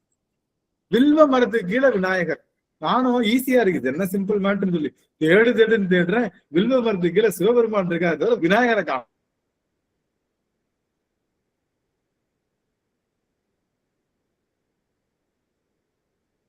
போனா தெரியும், இன்னைக்கும் போனா தெரியும். தேவார பாடசாலை மீனாட்சி அம்மன் கோயில் தெற்கோபுரம் இருக்கு இல்லையா, தெற்கோபுரம் வந்துட்டு அப்படியே பாடசாலையா இருக்கும் வரிசையா. எல்லா தேவார பாடசாலை பாடசாலையா இருக்கும். அது தேவார பாடசாலை திருப்புகழ் பாடசாலைக்கு எதிர்த்தா அப்படி ஒரு வன்னி மரம் இருக்கும். அந்த வன்னி மரத்துக்கு பக்கத்துல வன்னி மரம் இல்ல வில்வ மரம் இருக்கும். வில்வத்துக்கு கீழே விநாயகர் அமர்ந்திருப்பார். பாத்துட்டேன், ஆஹா கிடைச்சிருச்சு, லக்கி பிரைஸ் வந்துடலான்ட்டு பார்த்துட்டு மறுநாள் என்ன பண்ணிட்டேன், குளிச்சு சுத்தமா குளிச்சு எங்க அம்மாவையும் கூட்டிக்கிட்டு, அம்மா சீக்கிரம் கல்யாணம் முடிய போகுது, சாமி வந்துட்டாருன்னு சொல்லிட்டு நானும் ரொம்ப பக்தியா போய் பண்றப்போ சுத்தி வந்தாச்சு. இப்ப கற்பூரம் கொளுத்தணும். கற்பூரம் கொளுத்துறப்ப எனக்கு என்ன பண்ண கையை வச்சு போய் பிக்கிறாங்க. பிளாஸ்டிக் கவர் தானே, கையை வச்சு பிக்க முடியல. வழக்கம் போல என்ன பண்ணுவோம் பல்ல வச்சு கடிச்சிருவோம்ல, பல்ல வச்சு கடிச்சு இழுத்துட்டேன். இத யாரோ ஒரு அம்மா பின்னாடி இருந்து பாத்துட்டு வந்து, உங்க ஊர் வசை இல்ல எங்க ஊர் வசை இல்ல, கிளின்னு கிளிக்கிறாங்க. நீங்க எல்லாம் படிச்சிருக்கியா, நீ எல்லாம் சாமி கும்பிடுறியா, நீ நினைச்சது நடக்கும்னு நினைக்கிறியா எப்படின்னு பாருங்க. அவன் போனதே தட்டு தடுமாறி போனேன். நீ நினைச்சது நடக்கும்னு நினைக்கிறியா? அந்த மாதிரி திட்டு என் வாழ்நாள்ல எங்க அம்மா கிட்டையும் என் டீச்சர் கிட்டையும் கூட வாங்கல. நான் நினைச்சேன், பெருமானே நல்ல காரியத்துக்காக வந்திருக்கேன், நீ என்னை நீ நடக்காது, உனக்கு கல்யாணமே நடக்காதுன்னு கூட சொல்லிட்டு போ, ஆனா இந்த மாதிரி திட்டாத சாமி அப்படின்னு சொல்லிட்டு கண்ணுல இருந்து தண்ணி வந்துருச்சு. அப்படியே கற்பூரம் கொளுத்திட்டு, அவ்வளவுதான், இனிமே நமக்கு கல்யாணம் நடக்காது, ஒரு கழுவி நடக்காதுன்னு சொல்லிட்டு இருந்துட்டேன் நான். கடைசியில பார்த்தா சொன்ன மாதிரியே அடுத்த முகூர்த்தத்துல அது நிகழ்ந்தது. அதனால யாரு என்ன கேட்டாலும், திருமணம் ஆகாதவர்கள் யாராவது கேட்டாங்கன்னா இன்னைக்கும் அடியன் வந்து அந்த பரிகாரம் சொல்லுவேன். அது அடியன் உணர்ந்தேன். வில்வ மரத்துக்கு கீழே அதாவதுங்க ஐயா, அங்க கொஞ்ச நெஞ்ச வினை இருந்துதான் அந்த அம்மா வந்து திட்டி கழிச்சிட்டாங்க. அதனாலதான் உடனே திருமணம் ஆயிடுச்சுங்கய்யா. அதனால என்ன சொல்றோம், ஒரு நகைச்சுவைக்காக ஏன் சொல்ல வரேன்னா, தயவு செய்து கோவில்ல திட்டாதீங்க, தவறு செஞ்சா ஒரு நல்லபடியா சொல்லுங்கன்னு சொல்லுவேன். நான் ஏதோ சொக்கநாத அடிமைனால என்னால கோயில் போகாம இருக்க முடியாது, அதனால வந்துட்டேன். இது வேற ஏதோ ஏப்ப சாப்ப மாட்டிருச்சு வச்சுக்கோங்க, எப்ப சாமி உங்களுக்கு ஒரு கும்பிடு உங்க கோயிலுக்கு போய் இனிமே கோயிலுக்கே வந்திருக்க மாட்டான் நம்ம கிழிச்ச கிளியில. அதனால குற்றம் இருந்ததுன்னா குற்றத்தை அதை சொல்லுகின்ற விதத்துல சொல்லி அடியார்களை திருத்துங்க. குணம் கொண்டு கோதாட்டங்க, புரியுங்களா? குணம் நாடி குற்றமும் நாடி அப்படின்னு சொல்வது போல நம்ம குற்றம் நம்ம பெருசுபடுத்த கூடாது. அது எஸ்பெஷலி கோயில்ல தப்பா சுத்தி வந்துட்டான்னா அவனை திட்டுறது, விபூதியை கொட்டினா தம்பிங்க கொட்டக்கூடாது தம்பி அப்படின்னு சொன்னா செய்யப்பாரு. அதனால ரொம்ப குற்றத்தை பெரிதுபடுத்த வேண்டாம், கோவில்ல பெரிதுபடுத்த வேண்டாம் அப்படிங்கிறது அடியனுடைய. இப்ப வந்து என்ன சொல்றாங்க, சாயா அன்பினை நாள்தோறும் தலைப்பவர் தாயே ஆகி வளர்த்தனை போற்றி அப்படின்னு சொன்னா என்ன பண்றாங்க, please get out from the temple அப்படின்றாங்க. யார் நீங்க? தேவையில்லாத போற்றிகளை சொல்லிட்டு தர்றீங்க, இனிமே நீங்க கோயிலுக்கு வரக்கூடாதாமா. இந்த போற்றி யாருங்க சொல்லி கொடுத்தா? ஏங்க மரபுலயே இல்லைங்களாமா இந்த மரபுலயே இல்லைங்க, நீங்க எல்லாம் வரக்கூடாதுங்க அப்படின்லாம் சொல்றப்போ, ஏங்க முதல் போற்றி மட்டும்தான் நமக்கு, மத்த எல்லா போற்றியும் சிவபெருமானுக்கு. இந்த ஒரு போற்றி மட்டும்தான் நமக்கு, இந்த எல்லா போற்றியும் சிவபெருமானுக்கு. அப்படிங்கறதுனால இந்த போற்றி அப்படி நாம சொல்லும் போது நிறைய இடங்கள்ல வேறு இடர்பாடுகள் இருந்தாலும் அதெல்லாம் மாற்றி செய்யணும் அப்படிங்கிறது. அப்போ முக்கியமான இறை குணம் எது? குற்றம் மறத்தல். நீங்க குற்றத்தை மறக்கிறீங்க, யாருடைய குற்றமும் உங்களுக்கு தெரியலன்னா தான் நீங்க இறை குணத்துல இருக்கீங்கன்னு அர்த்தம். நான் எல்லாத்தையும் மறந்துடுவேன், இந்த படுபாவி செஞ்ச அந்த ஒரு விஷயம் ஒண்ணுமே செஞ்சிருக்க மாட்டான். ஊறுகாய் பாட்டுல எல்லாத்துக்கும் ஊறுகாய் வச்சிருந்தா டக்குனு ஊறுகாய் வைக்காம பக்கத்து இலைக்கு வச்சுட்டு போயிருப்பான். என்ன மதிக்காம இப்படி போயிட்டானு, ஊறுகாய் மாட்டிருக்கா இப்படி சண்டை அந்த மாதிரி நம்ம உப்புக்கு சப்பு இல்லாத விஷயத்தெல்லாம் மனசுல நினைச்சு குற்றமா நினைக்கிறோம்ல, அது செய்யக்கூடாதுன்னு நான் சொல்றேன். புரியுதுங்களா? ரைட். அப்போ குற்றம் மறத்தல் என்பதுதான் இறைகுணம். குற்றம் மறத்தல் என்பது இறைகுணம். சரி, இப்போ மன்னிய திருவருள் மலையே போற்றி. மன்னுதல் அப்படின்னா நிறைய இருக்கிறது. மன்னுதல் என்னது? மன்னுதல்னா நிறைய இருக்கிறது. அண்ணுதல் அப்படின்னா பக்கத்துல போறது.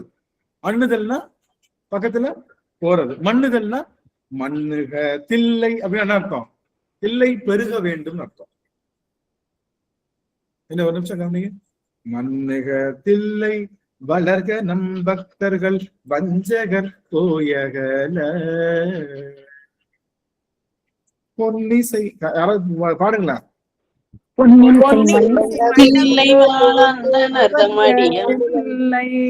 வளர்க நம்பத்தர்கள் வஞ்சகர் போயகல.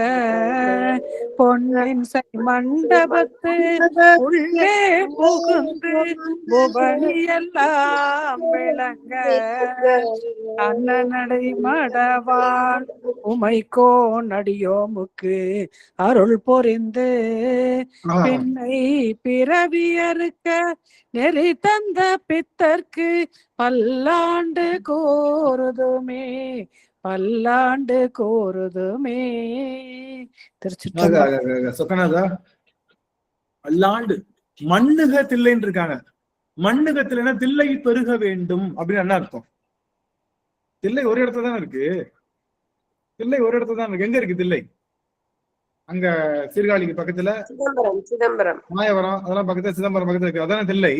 தில்லை பெருகுன்னு அர்த்தம். பிரான்ச் நிறைய வரணும்ன்ற தில்லை பிரான்ச் நிறைய வரணும்ன்ற. தில்லை மண்ணுக தில்லைன்னா பெருகுக தில்லைன்னு அர்த்தம்.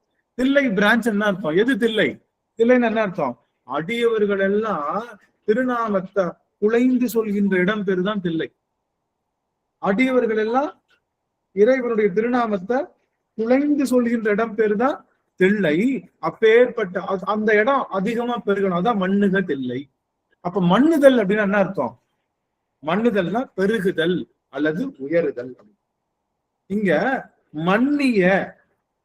மன்னிய திருவருள். பெருமாண்ட திருவருள் எப்படி இருக்கு? எப்படி இருக்கு? பெருகி இருக்கு. கலைச்செல்வி மாறமே. பெருமாண்ட திருவருள் பெருகி இருக்கு. இதத்தான் நம்ம முதல்ல சொன்னோம்ல, சென்றடையா திருவுடையானை ஆரம்பிச்சோமா? எங்க ஆரம்பிச்சோம்? அவன்கிட்ட இருக்கக்கூடிய திருவருள் எப்படி இருக்கு? யாருனாலையும் போய் அளவிட முடியாத இருக்குதுங்க ஐயா. கையில அள்ள முடியாது, எடுக்க முடியாது. நீங்க அள்ளலாம், நீ எவ்வளவு அள்ளிட்டு வந்தாலும் அங்க குறையாது. அப்பேற்பட்ட திருவருளை உடையவன் சொல்லணும். அது பேர் என்னது? மன்னிய திருவருள்னா அதனால என்னது? போற்றில ஈசனடி போற்றி, எந்த அடி போற்றி, தேசனடி போற்றி, சிவன் சேவடி போற்றி, நேயத்தே நின்ற நிமலனடி போற்றி, மாய பிறப்பருக்கும் மன்னனடி போற்றி, சீரார் பெருந்துரை நம் தேவனடி போற்றி, ஆராத இன்பம் அருளும் மலை போற்றி. யாரு இவ? எப்படிப்பட்ட மலையா? இன்பத்தை அருள்கின்ற, இன்பத்தையே அருளாக அருள்கின்ற மலையாக இருப்பானா? யாரு? சிவபெருமான். மலை பாக்குறீங்களா? என்ன ஒரு நிமிஷம் கவனிக்கல. ஒரே நிமிஷம். நான் இன்னைக்கு நிறைய தடவை கூப்பிடல உங்களை, முடிக்க போறேன். 2 நிமிஷத்தை முடிச்சிருவேன். அதனால இப்ப கூப்பிடுறேன். இல்ல ஒரு நிமிஷம் மட்டும். தூங்க போற நேரம் வாவி தூங்க விடுறானா? நிம்மதியா தூங்க விடுறானா? சரி, ஒரு நிமிஷம் மட்டும் எனக்கா. இப்போ நம்ம பாக்குற மலை இருக்குறியா, எல்லா மலையும் மலை வெளியே தெரியுது இல்லையா? மலை அது 25%. என்ன கவனிங்க, நம்ம பாக்குறோம்ல மலை. திருவண்ணாமலை பாத்துறீங்களா? எவ்வளவு பெருசா இருக்கு? எவ்வளவு பெருசா இருக்கு? இமயமலை பாத்துக்க எவ்வளவு பெருசா இருக்கு? அது மாதிரி கீழே என்ன இருக்குமா?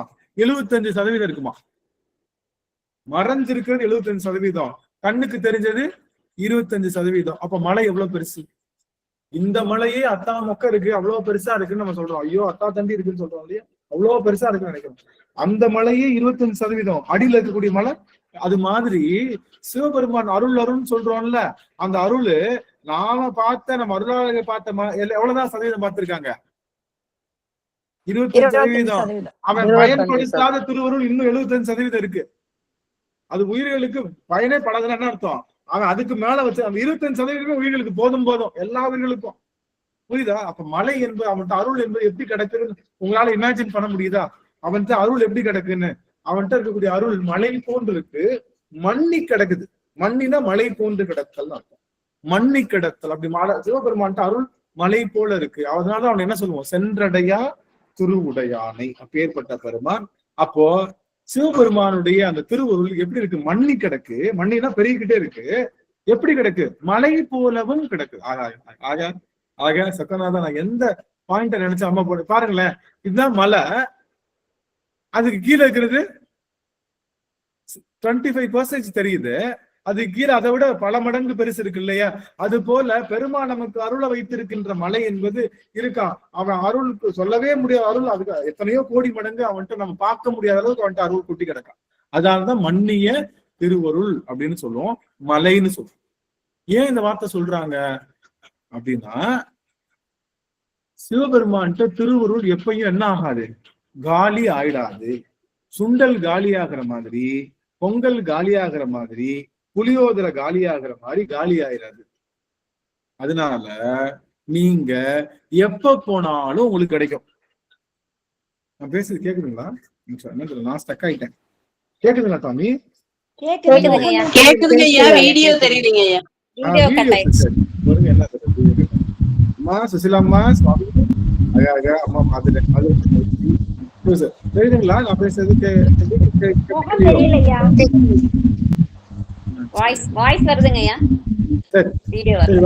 பெருமான ஆஃப் பண்றோம். ஆனாலும்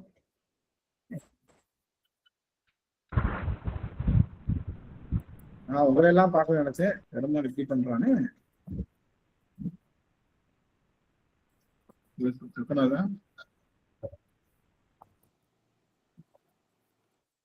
சாமி இப்ப தெரியுதுங்களா? தெரியலீங்க ஐயா. ஒரே ஒரு நிமிஷம்.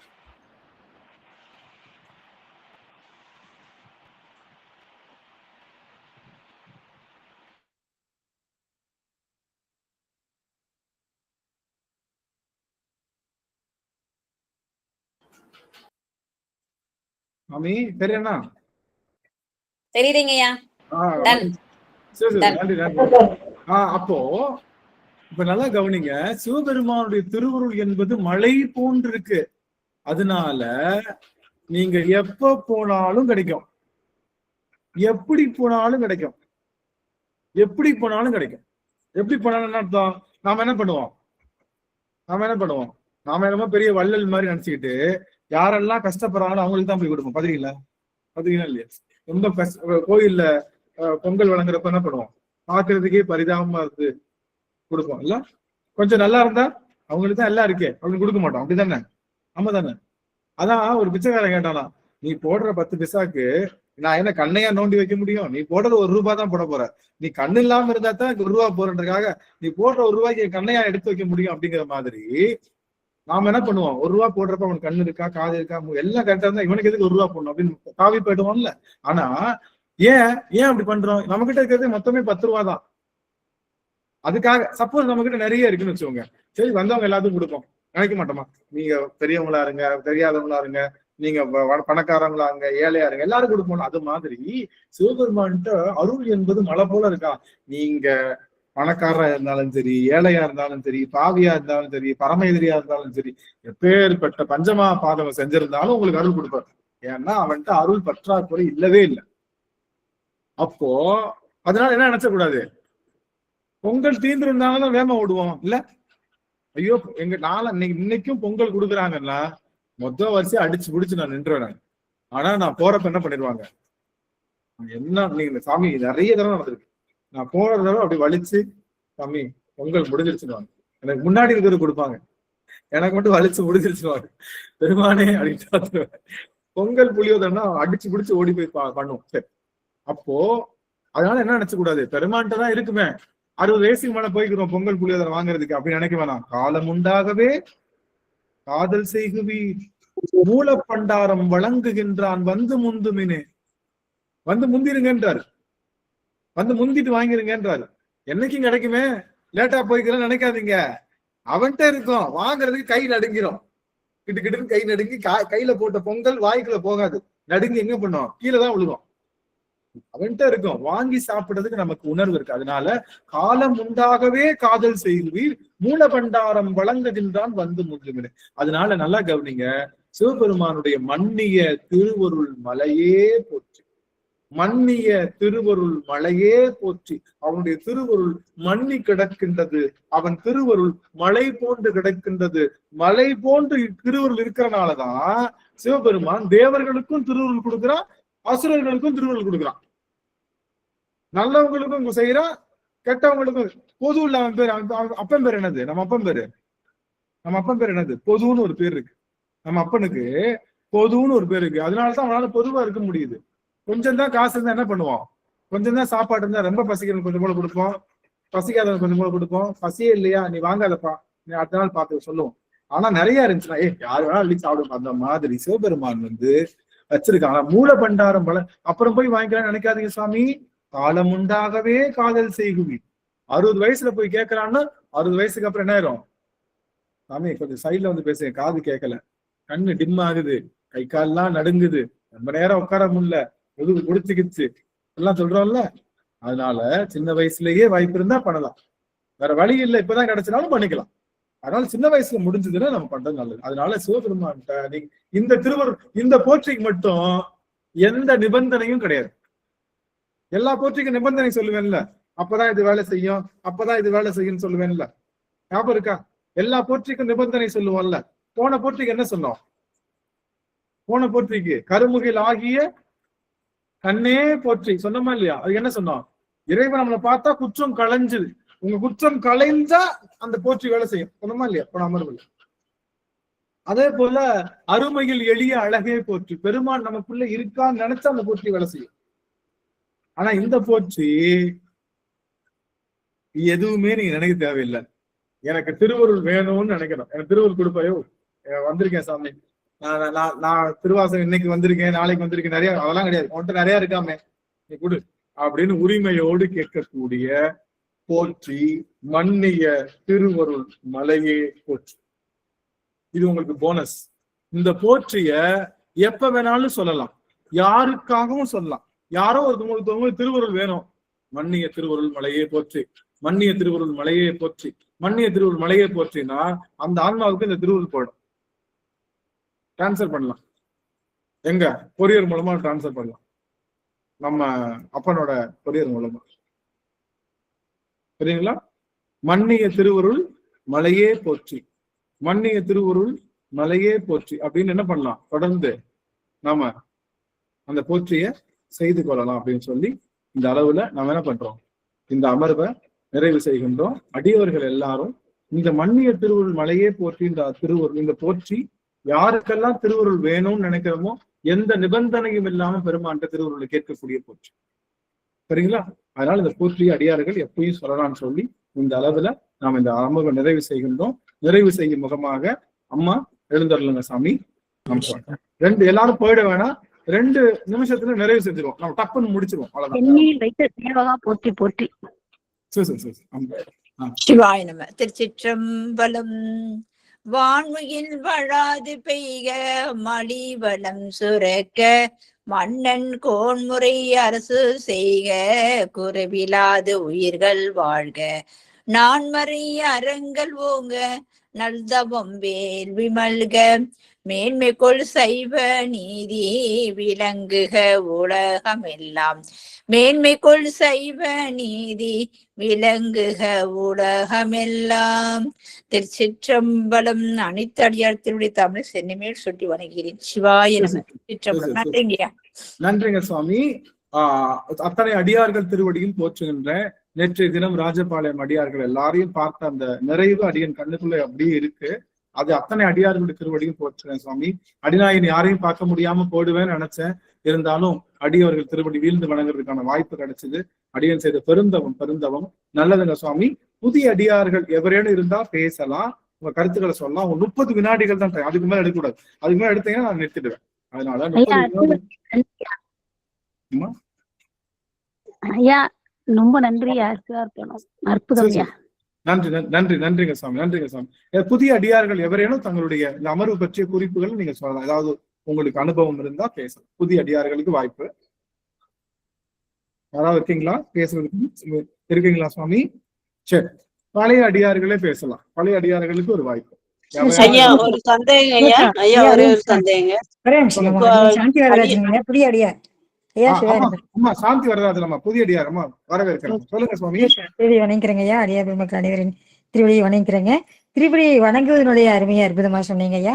அதே போல அன்னம்பாளிப்பு, தூபம், தீபம், இதை பத்தி அருமையா சொன்னீங்க ஐயா. அதாவது சுவாமிக்கு வணக்க வைக்கிறத விட நம்மை அவர் மணக்க வைப்பார்.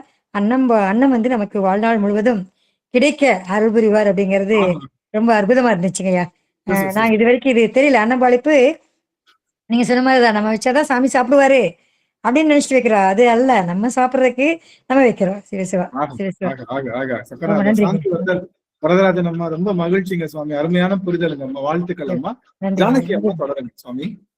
ஐயா ஒரு சந்தேகம் ஐயா. நம்ம அடியார்கள் வணங்கும் போது சில பேர் வணங்காதீங்கன்னு சொல்றாங்க ஐயா. அப்ப நாங்க உங்களை வணங்கலீங்க, உங்களுக்குள்ள இருக்கிற சிவனை வணங்குறோம் அப்படின்னு சொல்றோம். அது சரிதானுங்க ஐயா?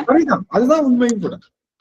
சரிங்க, நாங்க அப்படிதான் சொல்லிடுறோங்க. உங்களுக்குள்ள இருக்கிற சிவன் எல்லாருக்கும் அவங்களுக்கு அடியார்கள்லாம் யாரு? சிவத்தை தாங்கி வருவர்கள் தான் அடியார். அதனால அவங்க திருவடி வணங்கலாம். நம்ம அதனால தவறே இல்லை, சொல்லலாம் சொல்லலாம். நன்றிங்க ஐயா. அடியார் திருவடி வணங்குறது ஐயோ கிடைத்திருக்கிற பொருள். அதெல்லாம் நல்லபடியா செய்யுங்க. மகிழ்ச்சி. பிரேமா அம்மா அம்மா புரியுதா? ஐயா உத்ராட்சம் போடாதவங்களே வணங்கலாங்க இல்லங்க ஐயா? வணங்கலாம். திருநீர் இருந்தா வணங்கலாம். திருநீர் இருக்கா வணங்கலாம். நமச்சிவாய மந்திரம் வாயில சொல்லிட்டு இருக்காங்களா, வணங்கலாம். மகிழ்ச்சி மகிழ்ச்சி. மலையே போட்டீங்க சிவா. மகிழ்ச்சி. பிரேமா அம்மா. ஐயா நல்ல நீங்க கருத்து. அடியன் அப்படிதாங்க நான் சொல்வேன், எப்பயுமே சொல்வேன். அன்னம்பாளிப்பு வச்சா கூட எதுவுமே நான் விரும்பி செய்யறது இல்லை. எந்த இல்ல பெருமானே, எல்லாம் உன்னுடைய பொருள் தான் அப்படின்னு தான் அன்னம்பாளிப்பு வைப்போம். இல்லை நீ கொடுத்த பொருள் தான் பெருமானி, நீ ஏற்றுக்கொள்ளாததுல நான் அது மாதிரிலாம் நான் சொல்லி வழிபாடு பண்ணல சாமி. எனக்கு என்னுடைய மனசு திருப்திக்கு தான் நான் வச்சு நைவேத்தியம் பண்றேன் தவிர, ஆனா எல்லாம் உன்னுடைய பொருள் தான். இது நீ எனக்கு திருப்பி கொடுப்பன்ற எதிர்பார்ப்பு கூட எனக்கு இல்லை சாமி. இதெல்லாம் கூட சொல்லிடுவேன் சாமிகிட்ட. அந்த மாதிரிலாம் சொல்லிதான் அந்த வழிபாடு பண்ணிட்டு இருக்கோங்க. ஏன்னா இதுல ஒரு காலகட்டத்து உங்ககிட்ட இருந்து பயிற்சி பண்ணி பண்ணி பண்ணி பல காலம் அந்த மனசுல அந்த எண்ணம் வந்துருச்சு. அது நல்லாவே புரிஞ்சுக்கிட்டேங்கய்யா நானு. சிவாய நம்ம திருவடி வணக்கங்கய்யா.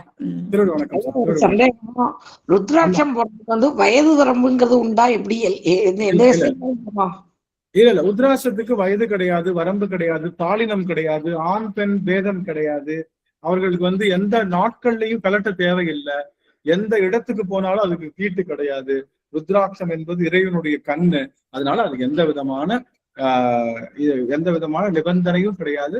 எல்லாரும் எப்பொழுதும் அணியலாம் ருத்ராட்சம். அத நைட் நேரத்துல கழட்டி வச்சிருங்க, பகல்ல மட்டும் போட்டுக்கிறீங்களே, அதெல்லாம் கிடையாதுங்க சாமி. அதான் எப்பொழுதுமே பெருமானை எப்பொழுதுமே நமக்குள்ள இருக்காரு. சில பேர் நம்ம டாய்லெட்டுக்குள்ள போற மாதிரி, பாத்ரூம் போறப்பெல்லாம் கழட்டி அந்த மாதிரிலாம் கிடையாது. எப்பொழுதுமே பெருமான் நம்ம கூட தான் இருக்காரு. அதனால தவறு இல்லை, எப்பொழுதுமே அணிந்து கொள்ளலாம். இதெல்லாம் தவறான செய்திகள் தான், ஒன்றும் பிரச்சனை.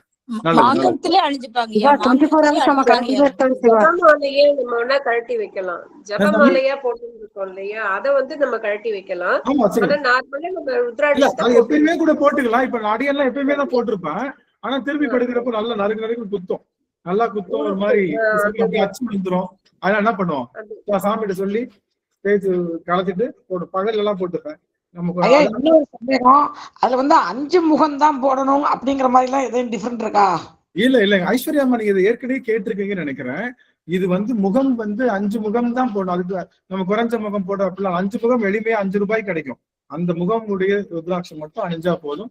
ஸ்பெஷலான முகங்கள் தேவையில்லை. அது ஒருத்தவங்க வாங்கி கொடுத்தாங்க சின்னதா, அதை தான் நான் போட்டுட்டு இருக்கேன். அது 5 முகம் தான். அது நல்லது, 5 முகம் நல்லது, உத்தமமான. இன்னைக்கு நீங்க வில்வ மரத்துக்கு போய் கீழே இருக்க பிள்ளையார வணங்கினா கல்யாணம் முடியுங்கிறது தெரிஞ்சவங்களுக்கு எல்லாம் இனிமே சொல்லலாம்னு நினைக்கிறேன். நல்ல செய்தி அது. அடியன் சொல்லியிருக்கேனே, நம்ம அம்மா நிறைய நம்ம குடும்பத்துல இருக்கக்கூடிய அடியவர்களுக்கு நிறைய பேருக்கு இந்த இது சொல்லியிருக்கேன். அவங்களுக்கும் நிகழ்ந்திருக்கு. விநாயகர் ஆனா கிடைக்காது. நான் ஒரு அம்மா கேட்டிருந்தாங்க, வில்லு மரத்துக்கு விநாயகர் கிடைக்கும். நான் என்ன சொன்னேன், விநாயகர் தூக்கி வில்லு மரத்துக்கு நீங்களே பிரதிஷ்டை பண்ணிருங்க. நீங்களே விநாயகர் கொண்டு போய் பிரதிஷ்டை பண்ணிடுங்க. கொஞ்ச நாள் பூஜை பண்ணுங்க. அடுத்து யாருக்கு திருமணம் ஆகலையோ அவங்க கூட்டிட்டு வந்து வலம் வர சொல்லி, ரொம்ப நாள்லாம் கிடையாது, ஒரு முறை வலம் வந்து குளிச்சுட்டு ஒரு முறை வலம் வந்து கற்பூர தீபம் ஏற்றி வச்சுட்டு போயிட்டா போதும். ஒரு உபாயம் சொல்றேன் நான் அந்த விஷயத்த. அதுக்கப்புறம் வந்து மன்னிய திருவருள் மலையே போற்றி, அது வந்து நம்ம மத்தவங்களுக்காகவும் நம்ம வந்து திருவருள் கிடைக்கணும்னு நல்லா பிரார்த்தனை பண்ணலாம். இப்பவே நீங்க போஸ்ட் பண்ணலாம். இப்பவே நீங்க என்ன பண்ணலாம், யாருக்கு வேணுமோ அவங்க மனசுல நினைச்சு மன்னிய திருவருள் மலையை போட்டுன்னா அந்த போஸ்ட் போயிட்டே இருக்காங்க. அந்த அந்த அந்த அந்த அந்த போஸ்ட் பாக்ஸ்ல அந்த அந்த கொரியர் போயிட்டே இருக்கும். யாரை நினைச்சு சொன்னாலும் அவர்களுக்கும் அந்த திருவுருள் கொண்டு போய் சேர்க்கும். சிவத்தை கும்பிடவே மாட்டேங்கிறாங்க, சிவத்துக்குள்ள வரணும்னு ஆசைப்படுங்க, அவங்க நினைச்சு மன்னிய திருவருள் மலையை போற்றி, மன்னிய திருவருள் மலையை போற்றின்னு சொல்லுங்க. அவங்க அந்த திருவருள் கிடைக்கும் வந்துடும். அதனால அவ்வளவு பெரிய யார் வேணாலும் சொல்லலாம். இந்த போற்றிக்கு நிபந்தம் கிடையாது, நிபந்தம் கிடையாது, நியமம் கிடையாது. யார் வேணாலும் எப்ப வேணாலும் சொல்லக்கூடிய போற்றி. நிறைவு செஞ்சிடலாம் சுவாமி. அம்மா அங்கக்கிழமை ஏதாவது சொல்ல வந்தீங்களா? அடிக்கடி குறுக்கிட்டேனா? அங்கற்கண்ணி அம்மா சுவாமி நன்றி தான் சொன்னேன். நன்றி நன்றி நன்றி நன்றி. திருச்சிற்றம்பலம். அம்மா மன்னிக்கணும், பிரேமாவை நான் கேட்கவே இல்லையோ சுவாமி? இல்லைங்கய்யா, அடியார் திருவடியை வணங்கணும் அப்படின்னு சொல்லிடுறீங்க இல்லைங்கய்யா. ஆனா நீங்க மானசீகமா என்னைக்குமே உணர்ந்து அடியார் திருவடியை வணங்குறீங்க. எப்படி நீங்க போகிறீங்க? நீங்க எங்க இருந்தாலும் அடியார் திருவடி வணங்கின்னு தானங்க இருக்கிறீங்க. அடியார் திருவடி வணங்க முடியலையா அப்படின்னு சொன்னீங்க இல்லையா? எங்க இருந்தாலும் அந்த எனக்கே நீ அது சொல்லிருக்கீங்க. பிரேமாமா, நீங்க உணர்ச்சி பூர்வமா நீங்க மனசுக்குள்ள மானசீகமா நீங்க வணங்கல அப்படின்னு அடிக்கிற கேள்வி கேட்டீங்க. இதே கேள்வி இப்ப நான் உங்களை கேட்கிறேன் சாமி. நீங்க அங்க போனாலும் நீங்க அதுதான் நினைச்சிருப்பீங்க. உண்மைதான் சாமி. ஆனாலும் அது திருவடி அந்த டச்சிங்ல கிடைக்கிற ஒரு சந்தோஷம் இருக்கு. அது வந்து ஒரு ஒரு உணர்வு கொஞ்சம் தூக்கலாதான் இருக்கு. அது ஒரு இதுதான். என்னதான் இருந்தாலும் ஊறுகாயை எழுதி பார்த்துட்டு மனசுல நினைக்கிறத விட கையில எடுத்து அப்படி சுவைக்கிற கிடைக்கிறப்ப அது அது டைரக்ட் டேஸ்டுக்கும் நம்ம மனசால மனசு கொஞ்சம். ஆனா ஊறுகான்னு சொன்னாலே நாக்கில் எச்சு ஊறிடுங்கய்யா.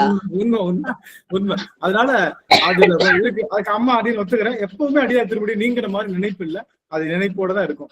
நன்றிங்க சுவாமி, ரொம்ப மகிழ்ச்சி. நிறைவு செஞ்சிடலாம். அருமுகம் வாழ்க வெப்பை ஊருசை தனிவேல் வாழ்க குக்குடம் வாழ்க செவ்வேல் ஏரிய மண்ணை வாழ்க யானை தன்னனங்கு வாழ்க மாறிரா வள்ளி வாழ்க வாழ்க சீரடியார் எல்லாம் மாறிலா வள்ளி வாழ்க வாழ்க சீரடியார் எல்லாம். வெற்றிவேல் முருகனுக்கு அரோகரா, ஞானவேல் முருகனுக்கு அரோகரா, சக்திவேல் முருகனுக்கு அரோகரா. திருச்சிற்றம்பலம். நம்ம அடுத்து வருகின்ற வெள்ளிக்கிழமை அமர்வுல நம்ம தொடர்ந்து சந்திக்கலாம் அப்படின்னு சொல்லி இத்தனை அடியார்கள் திருவடி தாமரைகளையும் பல்காலம் வீழ்ந்து வணங்கி அடியெழுத நிறைவு செய்கின்றேன் சுவாமி. திருச்சிற்றம்பலம். வியாழக்கிழமை நீங்க கிளம்பி போய் வெள்ளிக்கிழமை